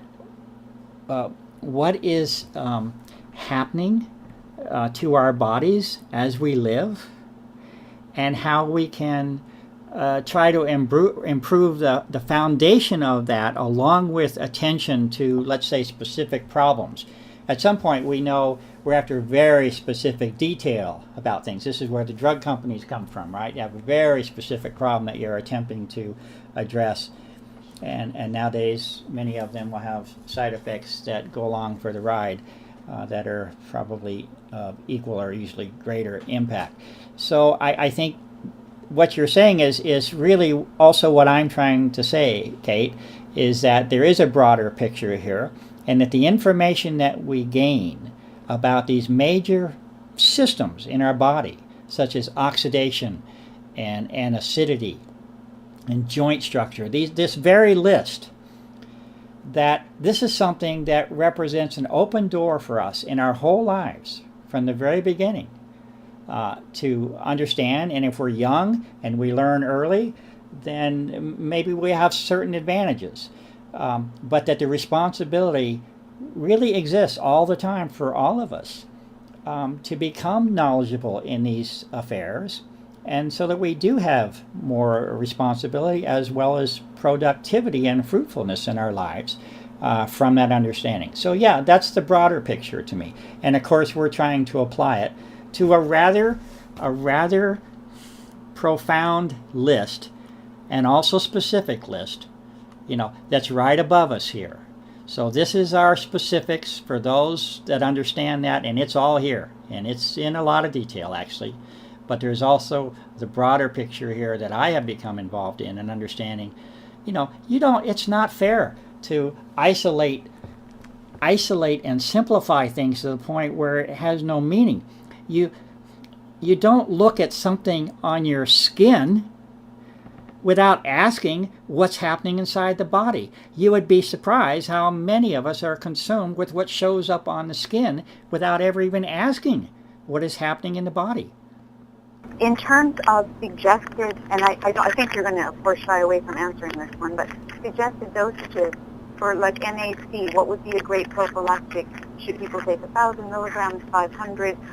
Do you have any indications on the amounts of these things? Yeah, I'll completely stay away from those in terms of specifics, because that it's the role of responsibility that I'm trying to stress here. It's completely out of place in character for me. And this is not meant to be a slight on the question. In fact, it makes the point. A person can push me as hard as they want, but it's like it has no meaning. It's not hard to go down to the health store or look up something like NAC and find out what they're selling. But then you'd have to ask, does that mean anything? Okay, go look at potassium and look at what they're selling in the health food stores and how much you're paying for it, and then look up how much the body actually uses and needs per day versus sodium, and then become aware. This is why I can't do it, because we have a responsibility. I can't. It's not fair. I just can't do it.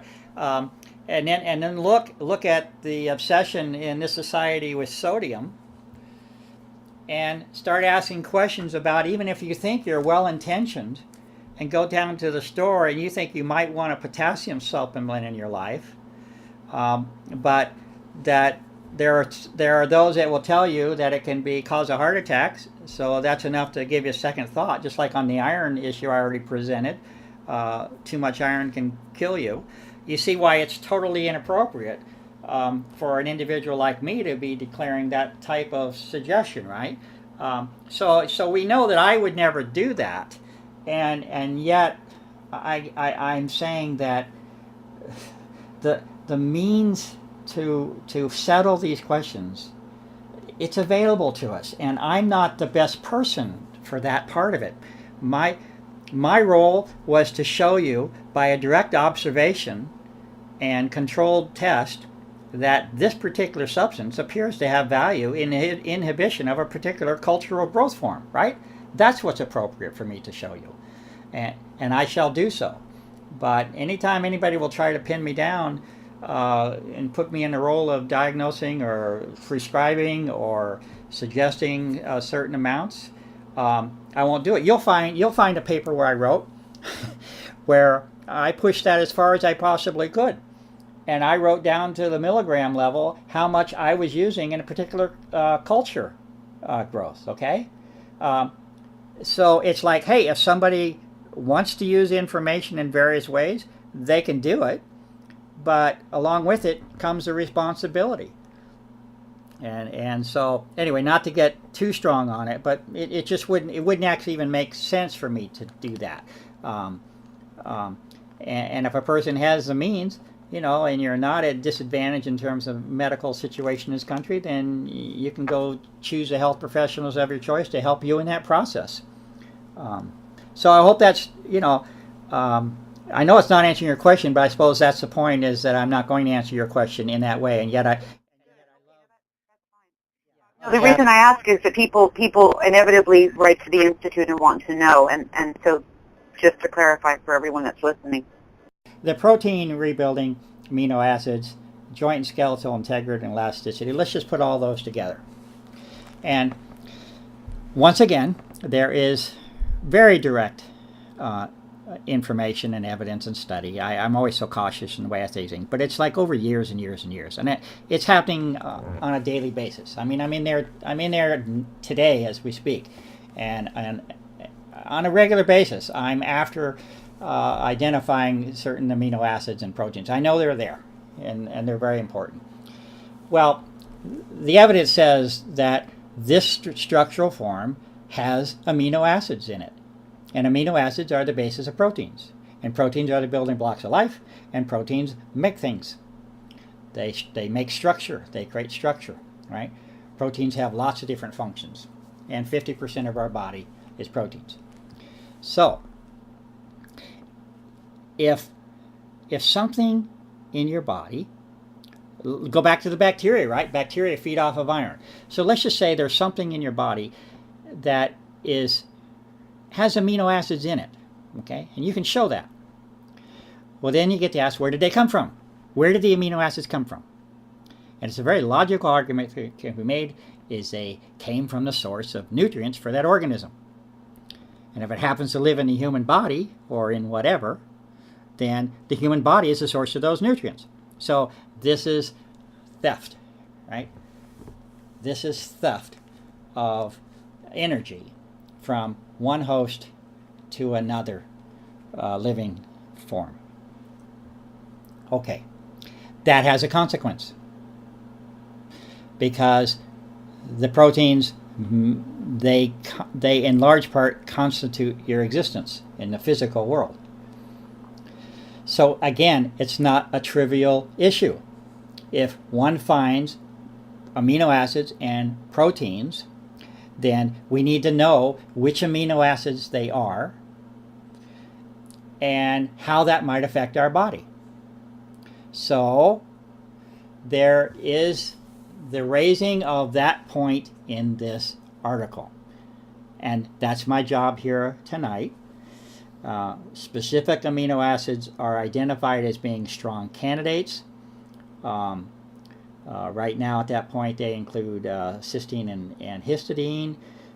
There is some rather interesting work that's going on in a very current nature that we'll be talking about very soon on the next webinar, that's indicating the real prospect of another amino acid which has strong implications with respect to the thyroid that wasn't even brought up in this paper yet.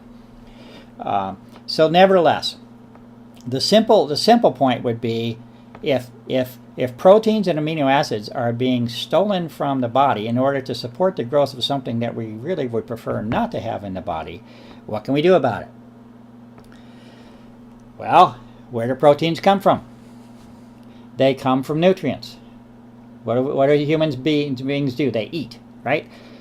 So it says that we should examine whether or not we are getting sufficient nutrients. First of all, we have the problem of compensation. This is a case where you might have a legitimate argument come up very quickly about compensation for a missing component.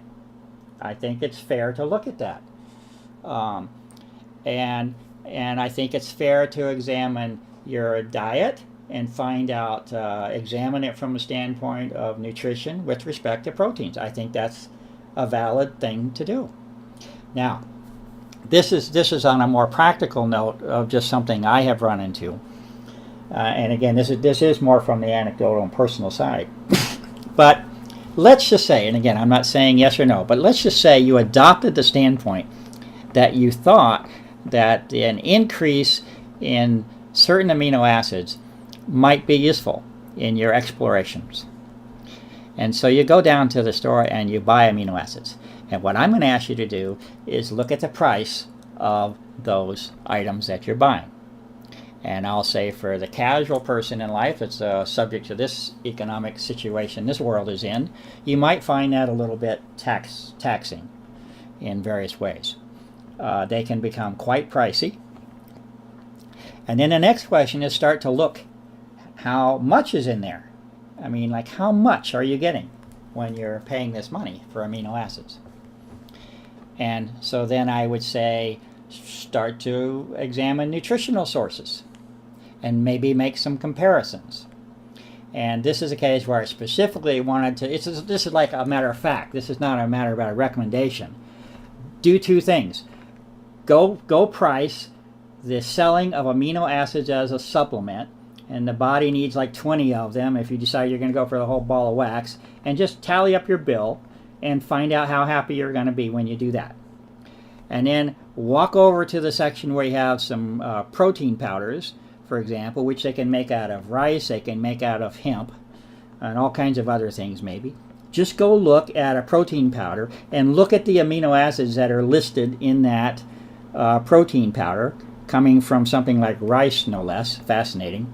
And look at the amounts of the amino acids that are in that protein powder and compare it to that in the supplement form, and then price out the difference between them and just ask what might be the smarter way to do things. And then what I'm really leading to again is this issue of nutrition. The ultimate answer to our entire state of existence, again in this physical plane, is based upon nutrition. It's not based upon supplements.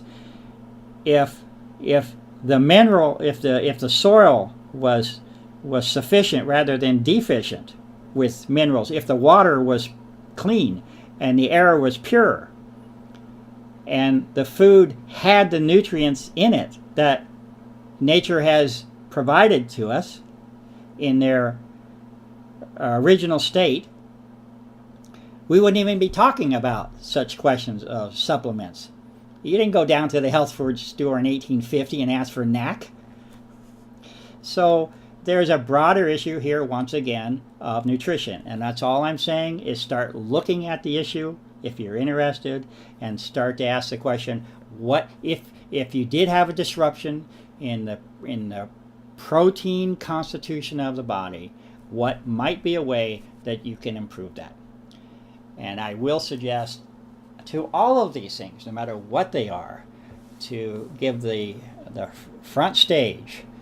And I'm not claiming any position of sainthood here by any means, okay? But I especially would talk to the young people here. If somebody had talked to me when I was in 5th grade, start learning about nutrition young in life, because it's going to serve you well for your whole life. The last two issues were those of what I would call aromatics in general, or issue of the halogens, and thyroid. That's sort of one big topic there. And the last one would be this issue of potential neural disruption. Let's start with the thyroid and aromatic issue. I'm not a biochemist by nature or in history, but I have applied myself to that field of study in this work on a fairly serious level. And as a part of that process, there is a progression of study through generalized chemistry and then into organic chemistry. And one of the major divisions that occurs in the world of organic chemistry actually, when you look at it, is still chemistry. I've learned these things that people go through and they suffer and think things are different. Organic chemistry is chemistry. It's just a specific subset of it, actually, of one of which has been studied extensively and based on carbon compounds primarily. Well, when you get into the field of organic chemistry, you'll find a very major sort of division occurs. Again, divisions are always there for the reason of convenience. It helps us sort of put things in their boxes. It's the way human beings work. Whether that's necessarily the best approach down the road is another question. But obviously it's done because it has value to most of us. And in the world of organic chemistry, they do that by splitting things into aliphatic, I think is a term, but chain-like structures of carbon. Long chains, all your polymers, all your hydrocarbons, all this type of thing, long chains of carbon. And in another field called aromatics.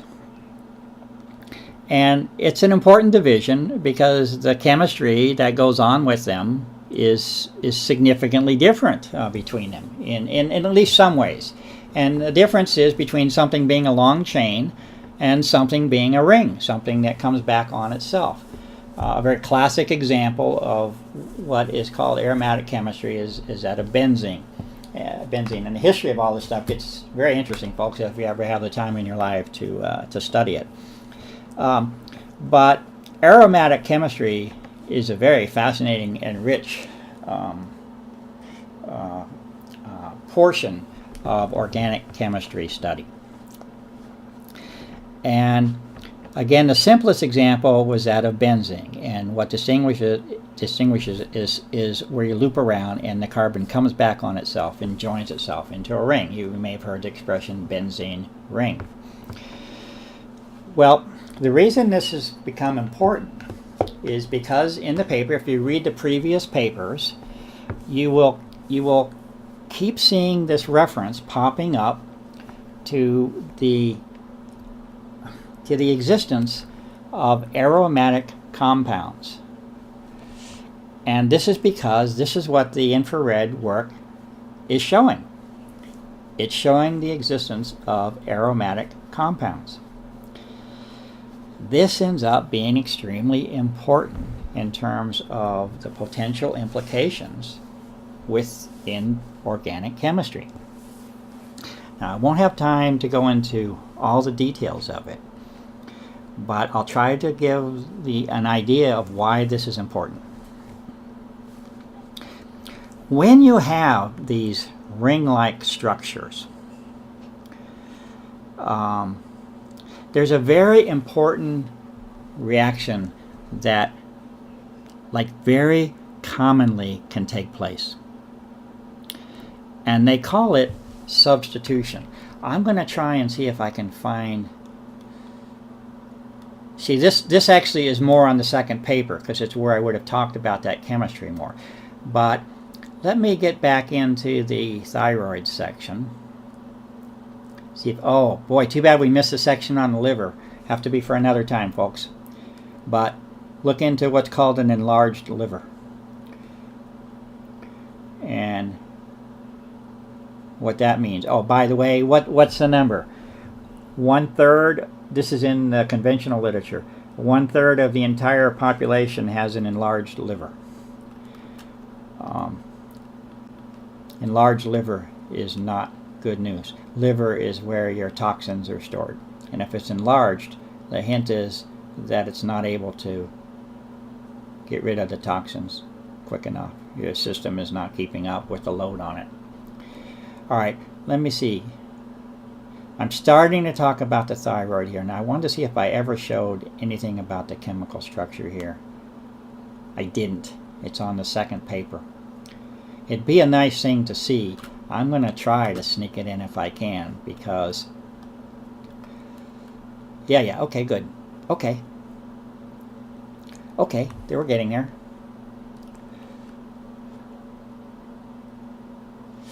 Okay, let's hit them some. Let's hit them.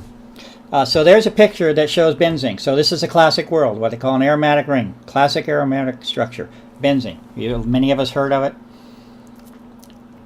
And one of the things you learn in chemistry is, it's a funny world, because you just change one little thing. It's like you cannot simplify things, and you can't generalize to the point of just saying, oh, benzene, oh, aromatic, so benzene's poisonous, so therefore all aromatics are poisonous. It just doesn't work that way.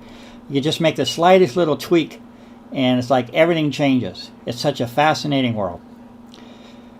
But there is this issue called substitution. I've showed you the standard case of an aromatic ring, that carbon six carbon ring. Now, the reaction of substitution, and let's see if I can. Aniline is another one. Boy, they're all here. Okay, it's even before the paper, but here's what happens. Though those hydrogens are attached, the standard set of affairs is there are hydrogens attached to those carbons. Let's go back to that. There is the benzene ring, and these hydrogens are attached. Okay, there is this classic reaction that occurs. It's one of the most prone things to happen in the world of aromatic chemistry. It's called substitution. And the things that are most likely to substitute on the aromatic rings are the halogens. It's the standard textbook example of substitution on a benzene ring or an aromatic ring is that of bromine, one of the halogens.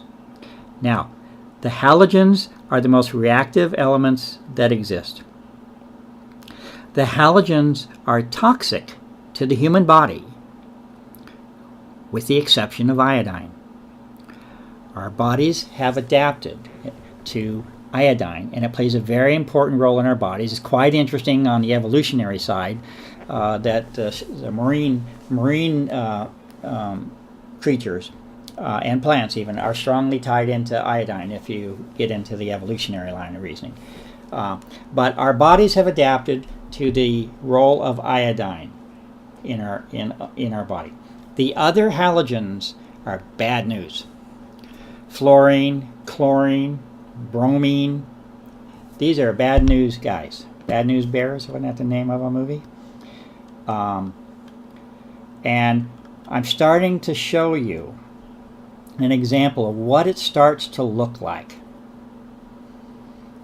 And this picture shows now a bromine, a halogen, being attached to this aromatic ring.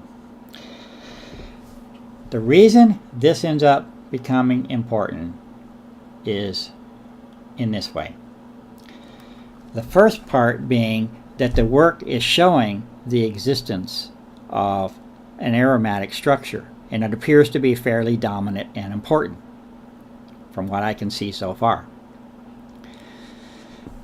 The next thing to become aware of is that we have certain amino acids in our body that also have this aromatic ring structure. This is why you don't just say because it's aromatic it's poisonous. There are amino acids, 2 of them specifically, that have an aromatic ring to them. And they are tyrosine and tryptophan, are, if I have it correct there. And we can show pictures of it. But yeah, there's pictures coming in. And it really gets fascinating here because you start to see that it's actually exactly as I'm saying. What happens if you look at these amino acids is you have these ring structures, and then if you start looking what's getting added onto them, you start to see this iodine popping up. Okay, this one on the right side, thyroxine, is one of the main hormones in the thyroid, and you see this iodine here. Okay, and this is the way our body has adapted for things to work. Now, I have mentioned that one of the most common reactions that occurs on aromatic rings is that of substitution. And what happens is that if the other halogens are available, either available or introduced or in that environment, they are going to be very prone to replacing the iodine that is on these structures. There is a hierarchy of reactivity of the halogens, and bromine is more reactive than iodine is. And so if bromine is available, I'm calling it in the environment, I mean the environment could be the body, but if bromine is available in the environment, it is prone to substitution. And bromine and the other halogens I have stated are toxic because they are, and they're very bad news. And I have, if you read the previous papers, I'm actually on the second paper right now, but you'll see a whole discussion here on the halogens, okay, bromine and where they can come from. And this is not necessarily something about being introduced, let's say within the growth structure, it's saying in the environment, okay? If I were to have it in the general environment, i.e. diet, agriculture, there's pictures here to try to make it simple for us. Spraying of crops. Look at this thing on bromine. It's all over the place. Okay, the breads are fluffy because of bromine. So start thinking about the existence of halogens in our environment. Think about their potential substitution that is known to occur. It's what, like I say, it's a textbook reaction they describe when you start studying aromatic chemistry. And start to ask the question, is it possible that if we did have an aromatic ring, that we might have these forms of substitution occurring? And my answer to that is yes. And then the second question is, how might that affect us? And this is why the picture, sorry to flip around on the screen for you again, but I'm trying to find the thyroid. Come on. Oh, I guess it was on the other one. But nevertheless, the point here is that it wouldn't take very much, from what I see, to disturb the thyroid hormones and or amino acids associated with them via the substitution reaction of halogens, of which the halogens sources can come from numerous cases, many of them even being environmental, let alone diet. Now, what is a method by which we might have evidence of this disturbance and whether or not it's taking place? The simplest and most profound example of likely thyroid disturbance is that of body temperature. The world that I grew up in, it was drilled into me. I suspect it was drilled into a lot of us that are over 20 years old, or maybe now 40. What was the standard, and I get to ask for audience participation here, but what is the normal, quote, normal body temperature that we all were conditioned to grow up with as being normal? Can anyone pass on that number to us? 98.6. Does anybody else, have they ever heard that number also? Yep. Okay, so this is something that has been drilled into us from the time we were little kids about what normal body temperature is, or expected to be, 98.6. I can say, this is me talking. This is no one else but me. I can state to you unequivocally that if you go grab a random sample anywhere, that I probably seems to be on the planet, but go anywhere you want. Run your tests anywhere you want. Go grab yourself 100 people or whatever you think is a reasonable random sample and get the body temperature of that group and report back what you find. And I will make a rather strong claim that I believe, based upon facts, not upon a belief system, I believe that you will find that that body temperature of that group will be, call it significantly lower than the 98.6 that you have been indoctrinated with from the time you grew up. Now we must recall that statement that I made earlier about the fact that all biochemical reactions take place at a specific temperature and pH. And we get to ask, if that temperature is off kilter, then what's the impact of that? And the impact of that is that the biochemical reaction does not take place according to plan. It's not efficient. And guess what it is that regulates, the master regulator of the body metabolism? It is the thyroid. So I'm saying there is an abundance of evidence and information that indicates, first of all, again, it predicts. It predicts that you expect to see a problem with the existence of substantial aromatic nature to the compound, to the life form, the consideration of the existence of excess halogens in our environment and our diet,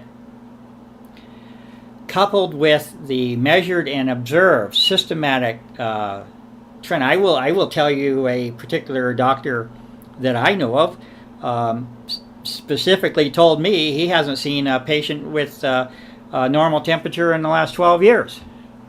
Now, I'm not going to say there aren't any exceptions, but I'm saying there wasn't any question in his mind about what the state of affairs is. And when your engine is running at a cooler temperature than it's supposed to, what happens? It doesn't burn, right? It doesn't burn right. Combustion does not take place properly, and it's incomplete, i.e., relevance of anaerobic respiration processes. So this is a very important topic, and what I have tried to do in this paper is suggest that certain modifications to these essential amino acids and or hormones may well be at play here. Again, the work predicts that it's expected and likely that there should be, and the evidence is from measurement is supporting that on a very deep-seated broad. This is a huge deal. If your body temperature is off by 2 degrees that's a big deal. And even to me, even 1 degree on a systematic basis, whatever it is, remember the statement. They all occur at a specific temperature, not sort of a temperature. They occur at a specific temperature, and there's a reason that it's evolved that way, because that's when the engine burns. So there are many other types of modifications, to try and summarize this, other modifications of aromatic rings that have important implications. And again, we can't be positive necessarily what that final structure is because we don't have that level of information. But IR work gives you those functional groups, those core groups, and we do have some information about that. And it's saying these things exist. So we're allowed to start piecing things together, like starting to construct the puzzle with the parts and see how it might affect the whole and see if it's consistent with the observations that we have from a general sense about state of health that we're seeing with individuals that report on their own condition. And this paper examines other modifications. The substitution issue is a major one because of the importance of the halogens and how they can affect the body and the toxicity associated with them, and how if the thyroid is off, the whole master regulation of the system is off. Here's another little thing that can happen. Called aniline. And aniline, again, we don't have time to go into all the details of it, but I've already talked about amino acids. Amino acids are also being found. And you will find that one of the parts of an amino acid is that NH2 guy that you're seeing on the center of the screen there. And so what it says in principle is if you could break up that amino acid and you could attach that particular part of it, the NH2, to that aromatic ring, you create a certain structure. And this structure is called aniline. It's something that's known. Well, this aniline, here's one for you. Look at this. Aniline, what does it do? If such a thing were to exist, what would it do? Well, here's what it says. Aniline is irritating to the skin, eyes, and respiratory tract. It's in red to give us a little hint. Aniline induces methemoglobinemia, which impairs the delivery of oxygen to tissues. Aniline may also cause the destruction of red blood cells. Heart, liver, and kidney effects may be secondary to hemolysis. Now, again, there are directions.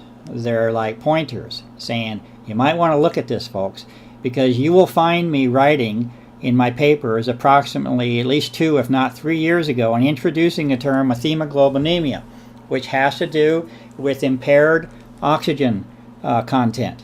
Okay, and you'll see me suggesting in that paper, looks like we may have an issue where we expect to see methemoglobinemia. And this is coming around again 2 or 3 years later on the tail end based upon some IR work that is saying, we have the parts to this to make it happen, and if they were there, this is what would happen. And if you look at what would happen, it's exactly what we're seeing is happening. So this is another example. Aromatic chemistry, like I say, is a very rich field of study. There's my statement, right? It is difficult at this point to avoid the significant correspondence between the health effects of aniline as they are stated by the U.S. Department of Health and Human Services and the health impacts as they are now recognized by this researcher to be primary characteristics of the Morgellons condition. That was my statement. All right. So that point is made about potential disturbance of the required amino acids and hormones in the body, and the basis for that potential disturbance, and the importance of that type of modification. You mess with a thyroid, you're messing with the whole system from the top down. Okay, the last topic to cover tonight, and I thank you very much for hanging in with me tonight. The last topic is, once again, the suggestion that this looks like another topic that we probably want to be looking into. And it's been a complete sort of unknown. In most cases, it seems like it's been a complete unknown, and sort of an avoidance issue that's taken place with respect to the repeated reporting of cognitive dysfunction associated with this particular condition. Memory loss, fogginess, cloudiness of the mind, cognitive ability impairment. And it has been sustained and continuous in the threads of reporting and discussion on this topic over the years. And from my perspective, that issue has just sort of just sat there with, to me, so far from what I see, nobody really offering a potential explanation or at least direction that we should be looking as to why. Why would such a thing happen? And how could it happen? And what would you look for? Well, in my studies of particularly aromatic chemistry, you find these recurring threads that end up being very important. That substitution reaction is fundamental to all aromatic chemistry when you look at it, so it's expected to happen. And you start seeing these structures that, if you read the other papers, you will see these structures are being found in the work. That's what the paper is all about in the beginning, the one called identification. The NH2 is an amine group, the OH hydroxyl group. And you start to see these, that, we have reason to know that these structures are likely here. And then I'm allowed, as a researcher, to play around with the possibility of what happens if you start combining these things, especially in combination with the health effects that are reported. And there is a rather, again, fascinating case where the slightest tweak in a particular structure causes a huge change. And I'll give this last example, and then I'll probably start to close it down for tonight. But there is this thing called dopamine. And how and why was I led to this research? Well, first of all, I was looking at these functional groups and what it is that they likely combine in and what do we know about them. And dopamine came up in that path of study. And you see in dopamine that you have that amine group, and that's this NH2, and we have that there, and you have this hydroxyl group and phenyl group, so it's actually called phenyl group, OH. And that shows up in the work too. And then so you start to see this dopamine as a combination of these things. That aniline was a combination of the aromatic ring and the amine. And sometimes it's like part of an amino acid that your body absolutely needs, and you tweak it a little bit, and then you get something that's highly toxic to your body. So it's amazing how the smallest change can cause such a huge effect. But this is dopamine, and dopamine the body understands, and dopamine the body uses. And it's a very interesting subject, but let's just read this one here. That's a straightforward one. Dopamine is involved in motor functions, mood, attention, and learning, as well as other important psychological aspects. Okay? And you can read about dopamine a little bit, but it's obviously important in the whole, what you call it, what it actually comes down to is the drive of the human system.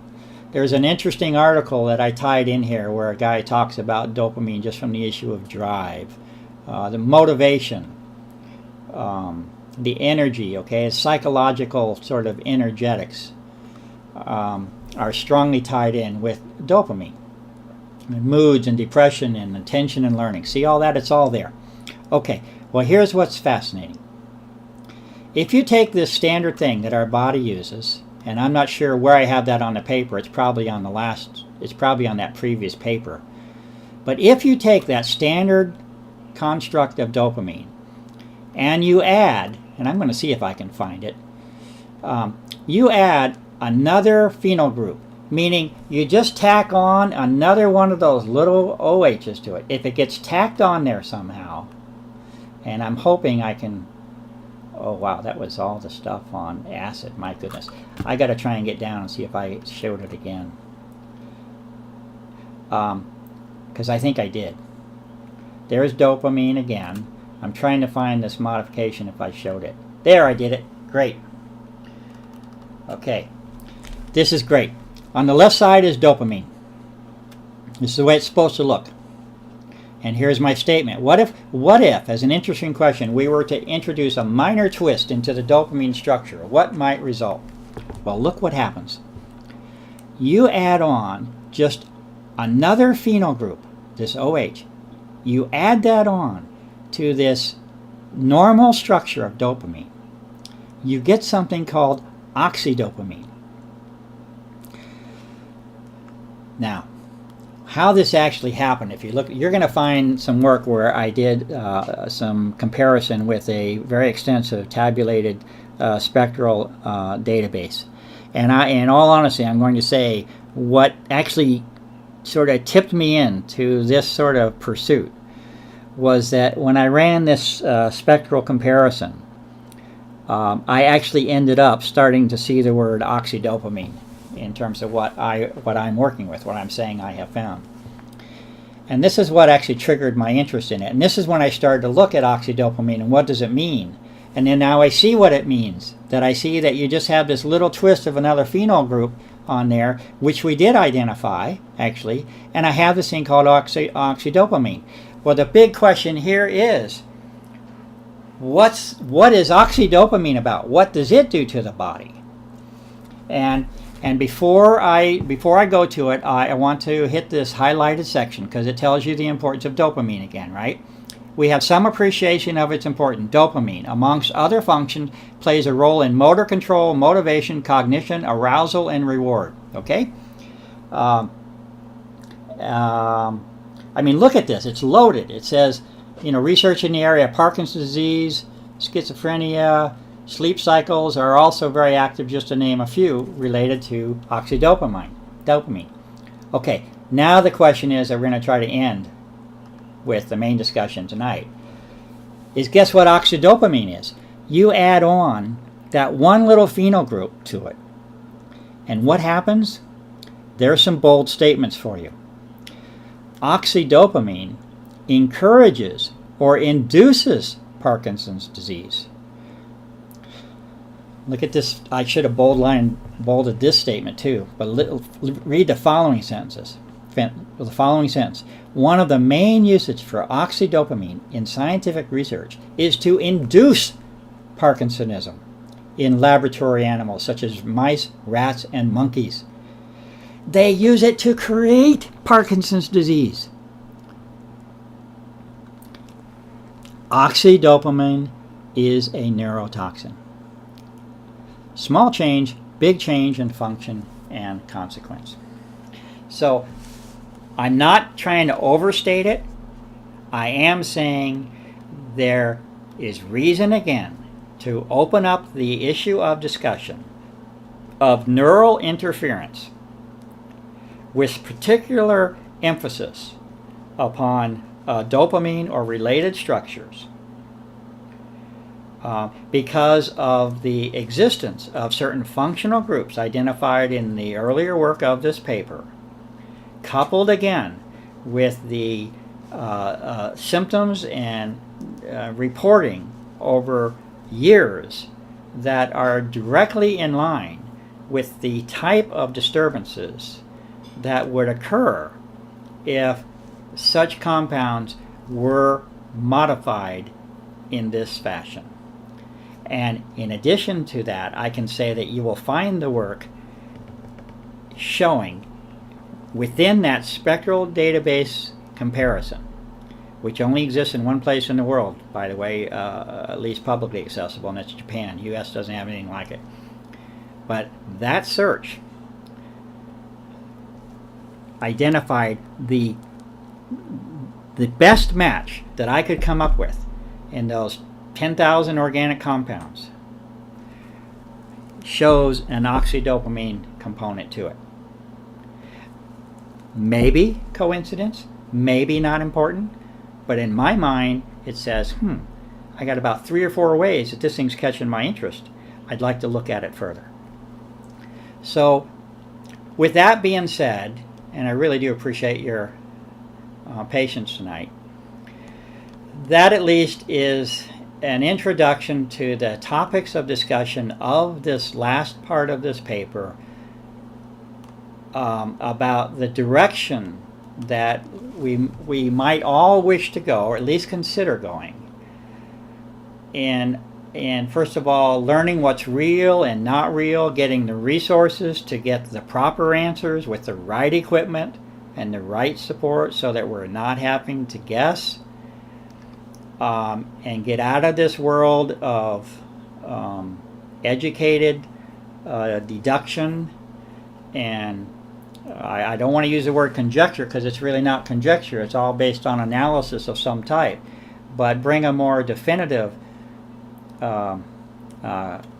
containment to this body of evidence and research that has developed over many, many years. And I won't discuss it here, but when I started talking about substitution and how the halogens can replace iodine, obviously there is a very important discussion in this paper about the role of iodine in human health. And there is about 5 videos, again, all from MDs, that I think are very, very well worth watching. And again, I would stress, I think the iodine issue is a major topic of discussion here. So I'm going to back up to the close of the list. There. I'm going to back up to that, paragraph that started the whole affair tonight, and understand that we haven't covered everything, and we can't cover everything, even if I was to go through each one of them. But we've at least brought attention to this list of major systematic disruptions that are anticipated to be occurring, and we can couple those with the symptomatic evidence that's accumulating and being reported over the years, and I think together they provide a strong foundation for continued and supported research in the future. So with that, I'm going to close on my side tonight, and again I'll open it up to any comments or questions that anyone has, and again thank each of you for being with us tonight and with me. It's been a long session, I know, but hopefully our time is well spent together and for the public's interest and behalf. I'd just like to say, this is a lot of great information. It's a lot to digest, and I think the best thing to do is sit down and study this, like you said. But it sure would be nice if we had some medical professionals that would at least look at this information and study it themselves, so that there would be some actual medical help out there, so that people didn't have to go cowboy with this condition, if you will. So, but this is a great paper, and I just wanted to thank you for your time and all the information that you brought together here. So. Thank you very much, Pete. And that's obviously an underlying theme here, and expressed in numerous ways. You'll see it at the end of the paper for sure, and really all through my work. But that is the call, and that is for the health professionals to basically assume their roles and their obligation, and some of them are starting to do so. There are ethical principles behind any profession that exists, and some individuals recognize that at the earliest stages, and some of them might take a little bit longer. But there is a statement right there, Pete. I'll read that one to you because it sort of speaks to exactly what you're saying, and I'll read it because it's a good way to call attention to that request. And it says, the general population, the health communities, the professional communities, and the governmental structures are obligated, as has been stated repeatedly, to combine, use, and express their knowledge and talents to improve the state of the environment and the health of the people. We, our children, and our future children deserve no less than this, and the entire world deserves more of it. So that is me speaking exactly to the point you're making. This is Kaylee. I have just a quick comment, and I just noticed as we were going through the paper that a lot of the topics that got touched on, like a lot of the items, like in the antioxidants and the amino acids, and later on you get into enzymes a little bit more. I just know from my own kind of like natural health studies that this is the kind of stuff that comes up across the board for all kinds of conditions. So I actually wasn't too surprised to see a lot of this stuff being addressed in this context. That's my only comment, though. But it was good info for sure. Yeah, thank you, Kaylee, and that's exactly what has happened in my work here. Is the work naturally sort of extended itself to the issue of more in the case of ill health and impairment of the human spirit and human functioning on a broader level. And with that, and that which was accessible through the resources and equipment that we have, and then applying it as best we can to the specific circumstances.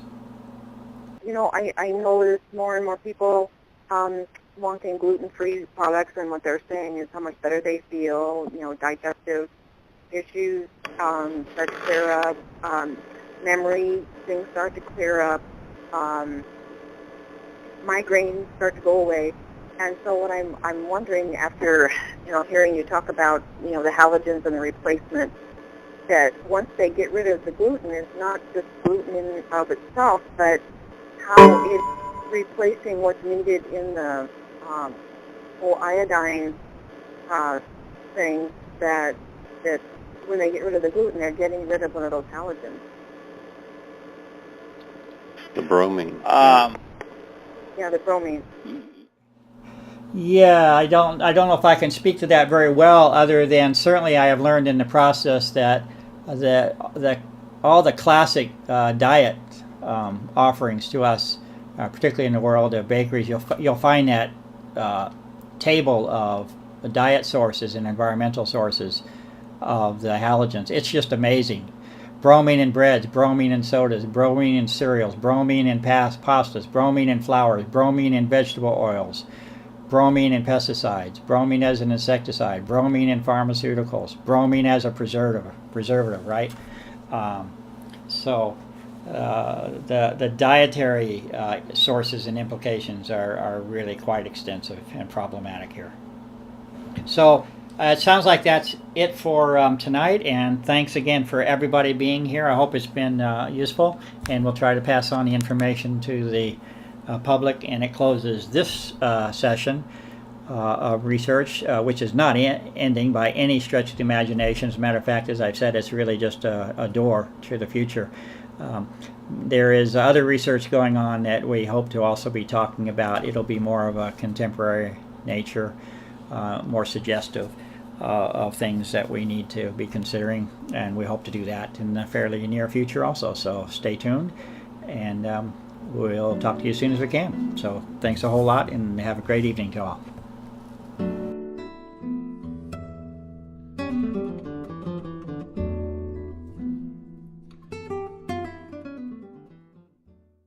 What fascinated me when I became immersed in this project over the last year is that there is a tendency for us to become what I would say preoccupied with this particular, call it condition. Whether we use the word condition or disease, these terms become very negotiable and debatable the more we talk about it. In fact, in ways that we won't even be able to talk about tonight.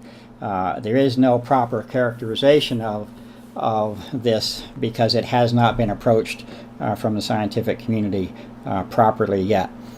But what was fascinating to me was I took this problem in terms of how would we improve our health from a general standpoint first, regardless of, quote, this particular condition, like if not assuming I had tuberculosis, or not assuming I had Lyme's disease, or not assuming, I had cancer.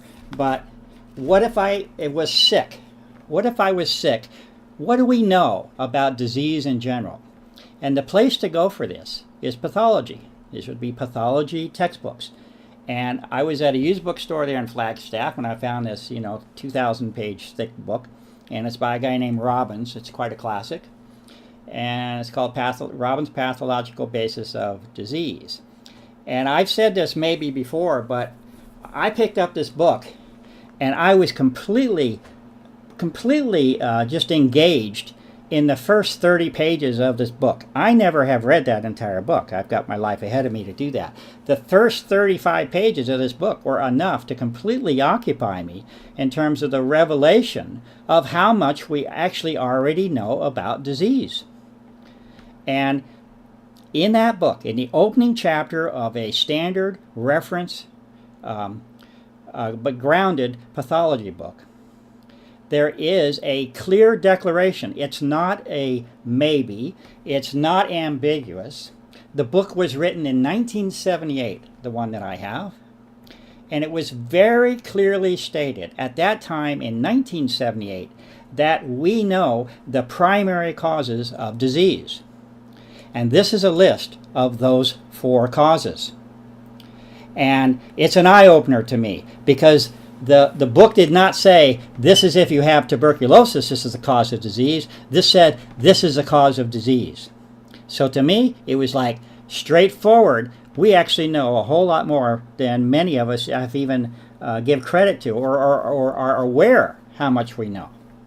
And so here are these 4 things. And the first one is maintenance of the integrity of the cell membranes. Think of it as a house there, right? The walls have to be in place. If your house comes tumbling down, you're tumbling down. Number 2, aerobic respiration. This is about energy, right? Aerobic respiration is the process of imbibing and conversion of energy to the body. So if you want to think of it as a machine, the machine has to run. So it has to be structurally sound, and the energy has to flow through the machine. And the third is synthesis of enzymic and structural proteins. And what does this mean? It means what the house is built of. Okay? Not only does it have to be structurally sound, but it has to be made of the right thing. And the last one is preservation of the integrity of the genetic apparatus of the cell. Now, that may be too general for some people, but it wasn't too general for me, because it's saying we have to go after these no matter what we're talking about. And this has changed my perception of, call it, this particular condition over the years, is that I think it is helpful for us to look in terms of health from a broader standpoint, rather than focus, and in fact, many cases, focus discussion on what functional groups are. You'll just have to go back and review that material. But functional groups are core organic components. They are the primary entities that are responsible for reactions, for biochemistry, the functional groups. And functional groups have characteristics. They have chemical characteristics, but they also have reactive characteristics. And because of that, they would also be known to affect the body in certain ways, at least to some degree. There is a body of knowledge out there that would be available about how these functional groups are likely to affect the body. That's what this second part of the paper is, and we have covered that also. This is actually the heart, I think, of the contribution of the paper, is this information, because this information attempts to piece 2 things together. That is, what something is likely made of, and secondly, what is likely projected impact of what that is made of. This is actually the core of the sort of the meat of the paper in terms of the validity of the very topic that we're even speaking of.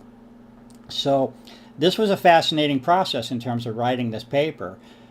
Because to my knowledge, I certainly hadn't been through this line of reasoning before, but it's something that attempts to run parallel lines of analysis about what things are and what their impact is, and it's done in a evolutionary sense. It builds and starts small, and by the time you get done with it, there's a rather master list of all the things that something appears to be made of, and all the likely health impacts. And it's a combined list. It's an aggregate cumulative list, whereas it evolved through independent steps. So our starting point for our paper is that list. And you will see at the beginning, you'll see at the beginning of this paper, I start out by presenting that tally, that summary from stage 2 of this work. And this is that list. And you'll see the headers on that column exactly as I spoke of. Functional groups, and on the right side, what are the likely expected impacts from that. Okay. Now, let's start at the beginning so I don't sort of get out of sequence here. The abstract is there for each paper. I won't take the time to read it, but it basically says we have good reason to believe we expect certain health impacts to occur based upon knowledge of this composition. And there's the identification of the paper. We have our caveat, as always. I have no medical basis for this discussion whatsoever. I'm acting as an independent researcher. There's no medical advice or diagnosis being given here of any kind, and the information is provided for informational and research value, and it's up to the public and the reader and the listener to determine the merit of that information and the application of that information to their own individual case. That's the caveat, and then we start. And what I have to say to start here is that even though I'm going to attempt to help the best I can, and that's why I wrote this last section of the paper about presenting what I would call strategies. They're not therapies, they're not diagnoses, but I would call them strategies. They're lines of reasoning, they are considerations that may offer the potential of improved health, specifically as it relates to the findings of the research on the Morgellons condition over the years.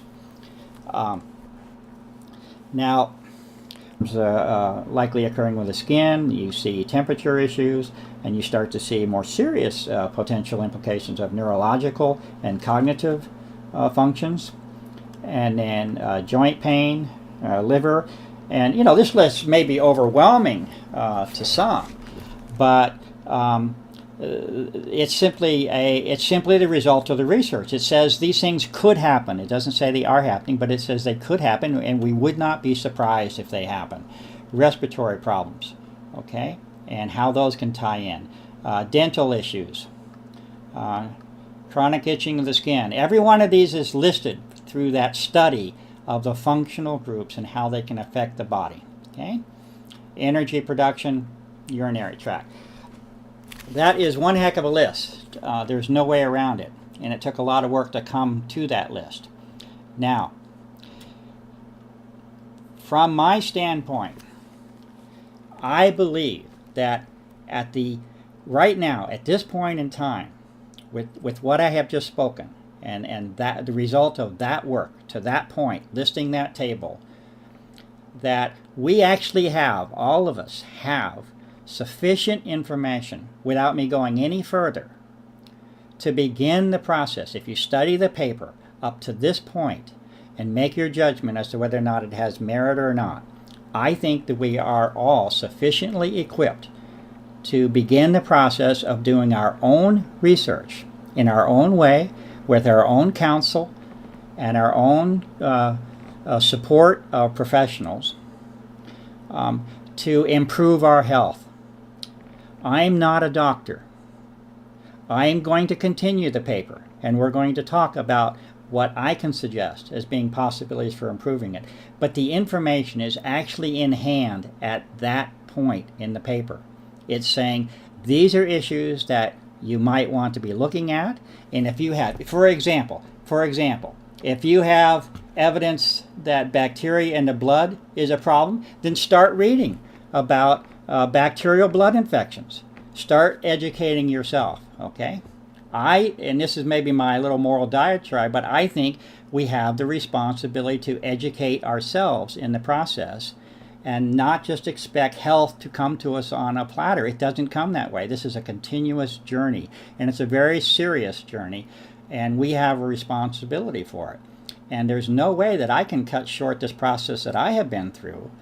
And it's a continuous journey. But I will try to help the best that I can with the caveats that I have given. But understand, you have the information in your hands to begin that process yourself. You will find in this part of the paper, the third part of the paper, is not original research, as I call it. Some others might, but I call original research when I observe and I interpret and I analyze something. And I suggest what it means. That's done at the end of that table.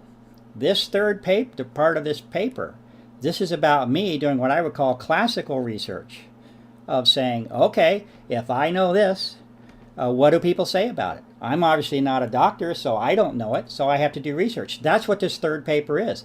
I'm looking up each one of these categories, and I'm saying what is known.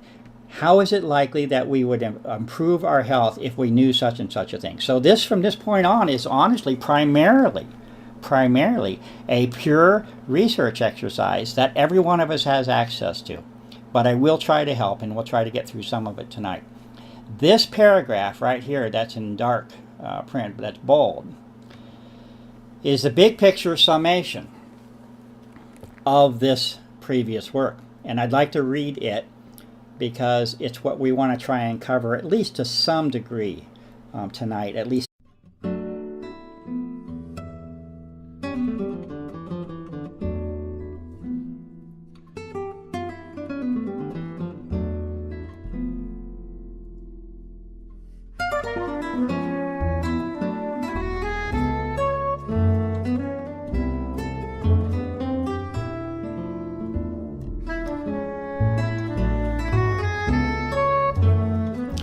Good evening, everyone. This is Clifford Carnicom, speaking from the Carnicom Institute. And tonight we have a presentation on the third section of a rather lengthy paper that has been developed and written over the last year plus, related to some rather serious and extensive research on the Morgellons condition in particular.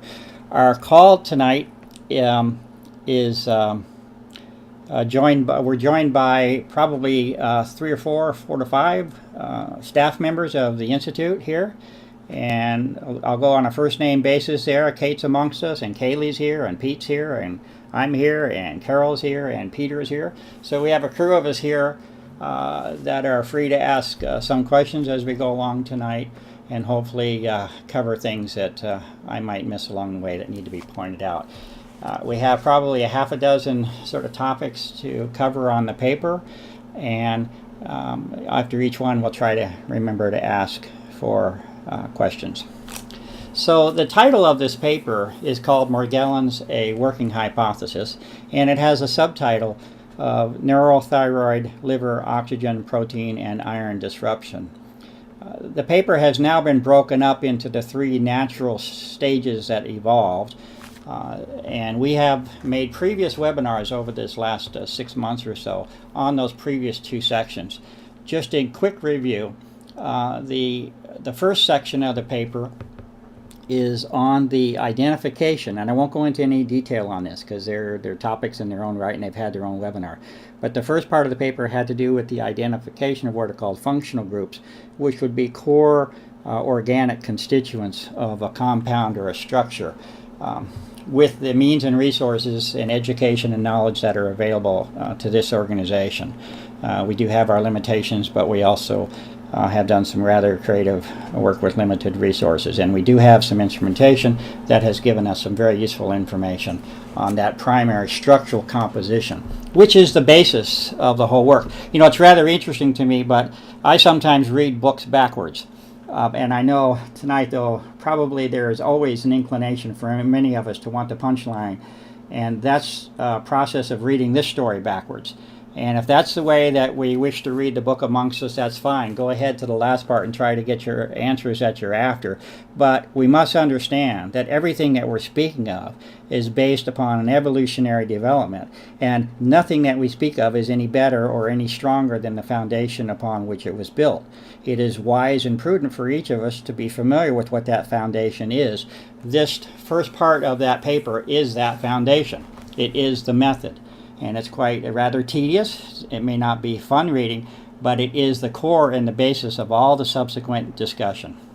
So if that's wrong, then the discussion is wrong. So it's in your interest to study that foundation to make sure it has credence on your side. The second paper, and let's see, I'll try to find that one later on if we need it.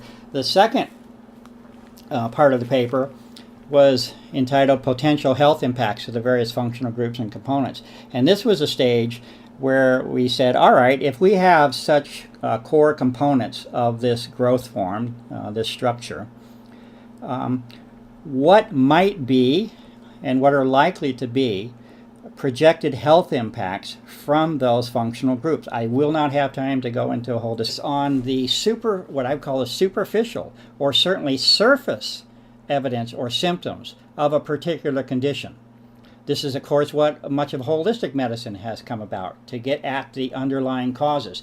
These four things will be at the underlying cause of all disease. There will be a malfunction of one or more of these things that are contributing to that disease. Now, as usual, and Kate will have to put up with me, but as usual, I'll never keep up on my schedule, folks, but I'll do the best I can. That was the introduction, and that was important, and I'm saying there why this is so important. So there's the four things in lay language.